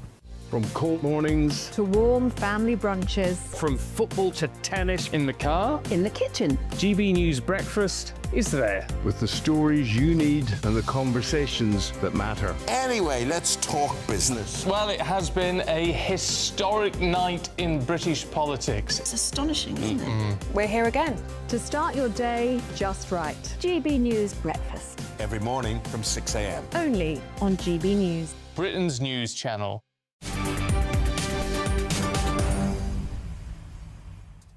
Welcome back. It's 20 to 6 with me, Martin Daubney, here on GB News. Now, shocking new data today published revealed that the number of children referred to Prevent after being radicalised online has more than doubled in just 5 years. Some 1,400 children were drawn into extremism via social media, websites and messaging apps in the year to March 2025, and that's according to the Home Office. Let's now speak with the social policy analyst, Dr. Rakib Hassan. Dr. Rakib, it's always a pleasure to have your company. You know, this story, I think, is intrinsically linked to the top story today of worklessness, purpose, a lack of purpose that particularly seems to consume young men. As a scholar of the Muslim faith, as it were, as somebody who deeply understands that side of things, Dr. Rakib, do you think this is the point? A lot of young men don't have a purpose, and that leaves them at the risk of being radicalised. Well, I think that a problem we have here is that there's a serious problem of social isolation when it comes to young men in this country. I think many are slipping through the cracks. There's many who aren't in education, employment, or any kind of meaningful training scheme. And I think that is a very serious problem. And I just question how many meaningful human connections many of these young boys have. Mine is something that you've talked about a great deal, the fact that we are a hotspot, an international hotspot when it comes to family breakdown. It might be unfashionable to say this, but in many parts of the country, there's a fatherlessness epidemic. Yeah. There's a lack of responsible male role models in the household. So I think all of that feeds into what we're seeing as a very serious problem here. And I think that is feeding into some of these worrying radicalization figures that are coming out. Particularly, you're dead right about fatherlessness. And, David Lammy wrote a report years ago. It's called the Lammy Report, and it specifically looked at the impact of fatherlessness. I went to the launch of it, and it's actually a really, really good report. And it's explicit about the lack of positive male role models, and it looked specifically at the black community. And of course, if you don't have a positive male role model around, then a negative one can step in. A county lines gang, a gang leader, the route to quick money and the glamour of violence. Dads play a huge role in keeping young men back on track in a positive way, Dr. Rakib. No, absolutely. And I think if I remember correctly, that David Lammy, he talked very robustly about the role of absent fathers and how that feeds into knife crime, I believe. So, and I think it's something that's just not talked about enough in our politics and more widely our national political discourse. And I think that means that they're very vulnerable when they crave that sense of belonging and that male leadership. And unfortunately, they find that in very unsavory places. They find that sense of belonging in terms of gang membership and being led by older males who don't really have their best interests at heart at all. And I also feel that because of those lack of those meaningful, positive human connections, it can lead them to a very dark place in the online space as well. So all of these factors collectively, Martin, they feed into these radicalisation figures, I believe, and I think that it's going to be a very serious challenge in terms of tackling this. And in terms of radical Islam, something you and I talk about often on the show, that feeds into this because that's a certain demographic. They're easily wooed into extremism, as it were, and so that's something that the Muslim community needs to face up to head on as well. Well, I think that is a challenge for the entire society, if I'm being absolutely honest. But I think what it really shows that there's various kinds of extremism, various forms of radicalisation, and a one-size-fits-all approach will not necessarily work. But I do think that there's something to be said here in terms of if in certain communities, fatherlessness is a very serious problem. That's not necessarily a problem within British Muslim communities. So I think there's something to be talked about in terms of what is their sense of belonging in terms of the nation. That'd be something to talk about. There's a big difference between what I'd consider quite a wholesome form of social conservatism, having that strong emphasis on marriage, family, but then that in some ways that could turn into quite a toxic form of chauvinism and misogyny as well. So I think it's very important that we have these debates because I think there's a lot of things going on in the country which we should be concerned about in the perspective of counter-extremism and counter-radicalisation. OK, thank you for your expertise. As ever, it's a joy to have your company. Thanks for joining us. Social policy analyst, great friend of the show, Dr. Rakib Hassan. Thank you, my friend. Now, coming up next, a bit of light relief on what's been a very serious news day because the Great British Ice Burn, one of my favourites as a kid, I used to love it with raspberry custard. The Great British Ice Burn has found itself in a sticky situation as it's been axed from a top bakery. Apparently, nobody wants their buns anymore. But first, here's the forecast of some of your top European destinations. Dinner under the stars tonight? That reminds me of our travel insurance. You mean All Clear Skies? All Clear Travel Insurance sponsors GB News Travel Destinations Forecast. Hello there. Well, the hot weather's not just continuing across the UK, it's also continuing across western and central parts of Europe. Plenty of sunshine to go alongside that too. Temperatures widely in the high 20s, if not pushing into the low 30s across parts of Italy and many inland areas of Europe. Mostly dry with plenty of sunshine, though we could see the odd shower across parts of Italy and also Greece. The sunshine's here to stay over the weekend and into next week alongside those high temperatures, widely pushing into the low 30s across Italy. All Clear Travel Insurance sponsors GB News Travel Destinations Forecast.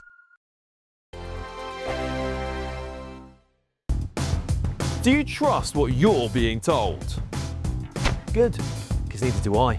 Those are just facts. I'm Alex Armstrong, and on my show, we'll expose the spin. Well, I want to answer that because you didn't let me last time, because you always speak over me. The broken promises. To deny that is denying the truth. And the hypocrisy. Needs to stop. You think we can allow? Politics, policy, parliament. Nothing is off limits. No sugarcoating, no fear of offence, just the truth laid bare. Tune in every Saturday and Sunday at 9 p.m. for Alex Armstrong Tonight, only on GB News, Britain's news channel. is GB News, Britain's news channel.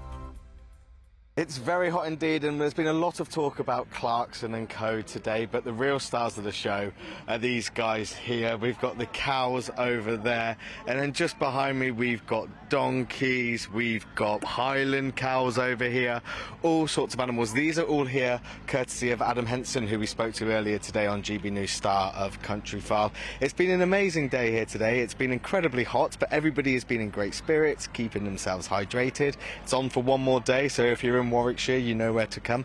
But it's not just been about Clarkson, Caleb and Co. There's been a lot of familiar faces down here, and if you watch food videos on social media as much as I do, you'll know about Spudman. He's a small business owner. He's working here today, and I spoke to him earlier about what life has been like as a small business owner in the past few years. I grew up in agriculture. I love it. We very much shout about the products. We use local farmer for our potatoes, we use a local dairy for our butter, our carrots for our coleslaws grown just down the road in Rugeley. Honestly, we've got to support our British farmers, and events like this really showcase what we can do in this country. It's amazing. And as a small business owner yourself, you said you've got to back British farming. How important is it right now more than ever that we do get behind little local businesses? Oh, it's essential. Like, we don't want to lose what we've got. We've got the best producers in the world producing the best food in the world. You know, why do we need to go anywhere else? Use local. So that was Spudman there, and do you know what? His words have been echoed by hundreds of people that we've spoken to today. We haven't just been speaking to the familiar faces, we've been speaking to the farmers and the fans and the people who have come down here to show their support for British agriculture. GB News, the People's Channel. Britain deserves a newsroom that puts the facts and your voice first. Well, and that's what you get on GB News. Lively debates, lively conversation. And we're not afraid to hold power to account. And each other. So join me, Andrew Pierce. And me, Miriam Gates, for Britain's Newsroom, weekdays from 9:30 on GB News.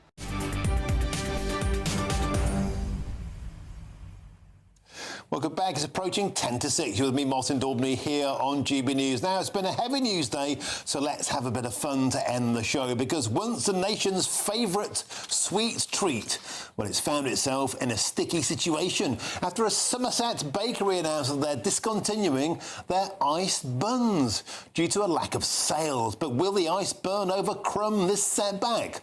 And is it time to bake Britain great again? Let's now speak with the commercial director at Burns the Buns, Casey Stoddart. Casey, welcome to the show. You've taken the unusual situation of issuing a kind of RIP notice, an obituary to the sticky bun. Tell us all about it. We did. Well, we've been thinking for a while that ice buns have been dropping off. You know, we were making 400 10 years ago. We're now making, between 50 to 70 a day. And we just thought, well, let's give it a good send-off and have a bit of a eulogy to send it out. It's been with us a long time. When our family moved here in '83, it's something that's been here since before we started. And it's just, it has done well over the years. It's just times have moved on. And is it a case of like fancy foreign snacks have been coming in, like the donuts? They've simply made the sticky bun look a little bit old-fashioned? I think so. Tastes have changed so much. They've changed really rapidly in the past few years as well. People are very open to new ideas now, and matcha and pistachio and all that sort of stuff is really popular. So, we do have, as a business, need to look at what's best for our bottom line. And if ice buns aren't making the cut anymore, then I'm afraid we have to change with the times a little bit. Now, you may have noticed, and you're too kind to say it, I'm a man of a certain age, and I remember with great fondness sticky buns, especially in my school dinners. I used to have them with raspberry custard. They're delicious. But is that the problem? They're phasing away as people grow out of them. Things like joining the lists of great things that are seen in the back of, like, salad cream. I think it might be. I mean, it's similar things have happened along the way. You've got Jack cakes that are no longer being made. You've got rock cakes that are really hard to find. And I think this is just the next step, especially for our business anyway, that this has just naturally happened. And, we can keep it on life support for so long.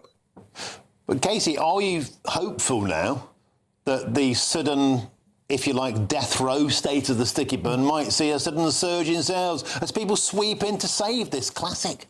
Well, if that's the case, they'll come back. If that's the case, if there's enough demand for it, they'll come back. We just need our customers to support it. If they want it, they need to buy it. Yeah, well, I've got to say, Casey Stoddard, we went around today trying to get a sticky bun for me to eat. I know we couldn't find one anywhere. I think it's proven our precise point. Look, I wish you the very best of luck. Thanks for your business today. Burns the Buns there in Somerset. Casey Stoddard, thank you for your time. Well, I'm finished for tonight. Chris Hope's back at 7 tonight. He's coming for me on GBNews tonight. Of course, up next, 6 p.m. Jupiter tonight, covered by the magnificent Bev Turner. Bev, I believe you like a nice bun. Oh, I love an iced bun, Martin. I can't lie, I do. I try and encourage my children to eat them just because it's traditional.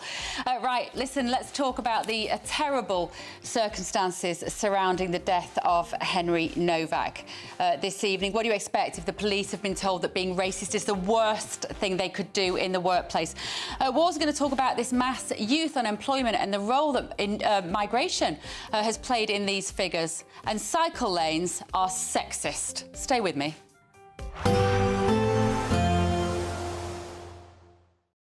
Today, clouds overhead, total zen within. Boxed Solar sponsors the weather on GB News. Hello, very good day to you. This is your GB News weather update from the Met Office. Things are set to turn a little bit fresher for many of us for tomorrow, but before all that, it is still hot and often sunny through today. We have high pressure to the east of us, and this high pressure means we're dragging in hot air from the south, and it's this that's leading to those exceptionally high temperatures. Worth bearing in mind, with the heat, we are seeing a few heavy thundery downpours developing. Already had some of those this morning and a few more to come in places this afternoon. Difficult to be too precise with exactly where and when these will develop, so just bear in mind the odd shower is possible. Temperatures in the southeast likely to be a bit higher than yesterday. We're looking at highs around 32, possibly 33 Celsius, and that hot air pushing northwards means parts of Scotland, northern Scotland, likely to have their hottest day of the week. Through the day, through into the evening, there will be some cloud around, and that's always going to make it a little bit difficult working out exactly how hot it's going to get. Nonetheless, the generally fine weather continues for many of us into this evening.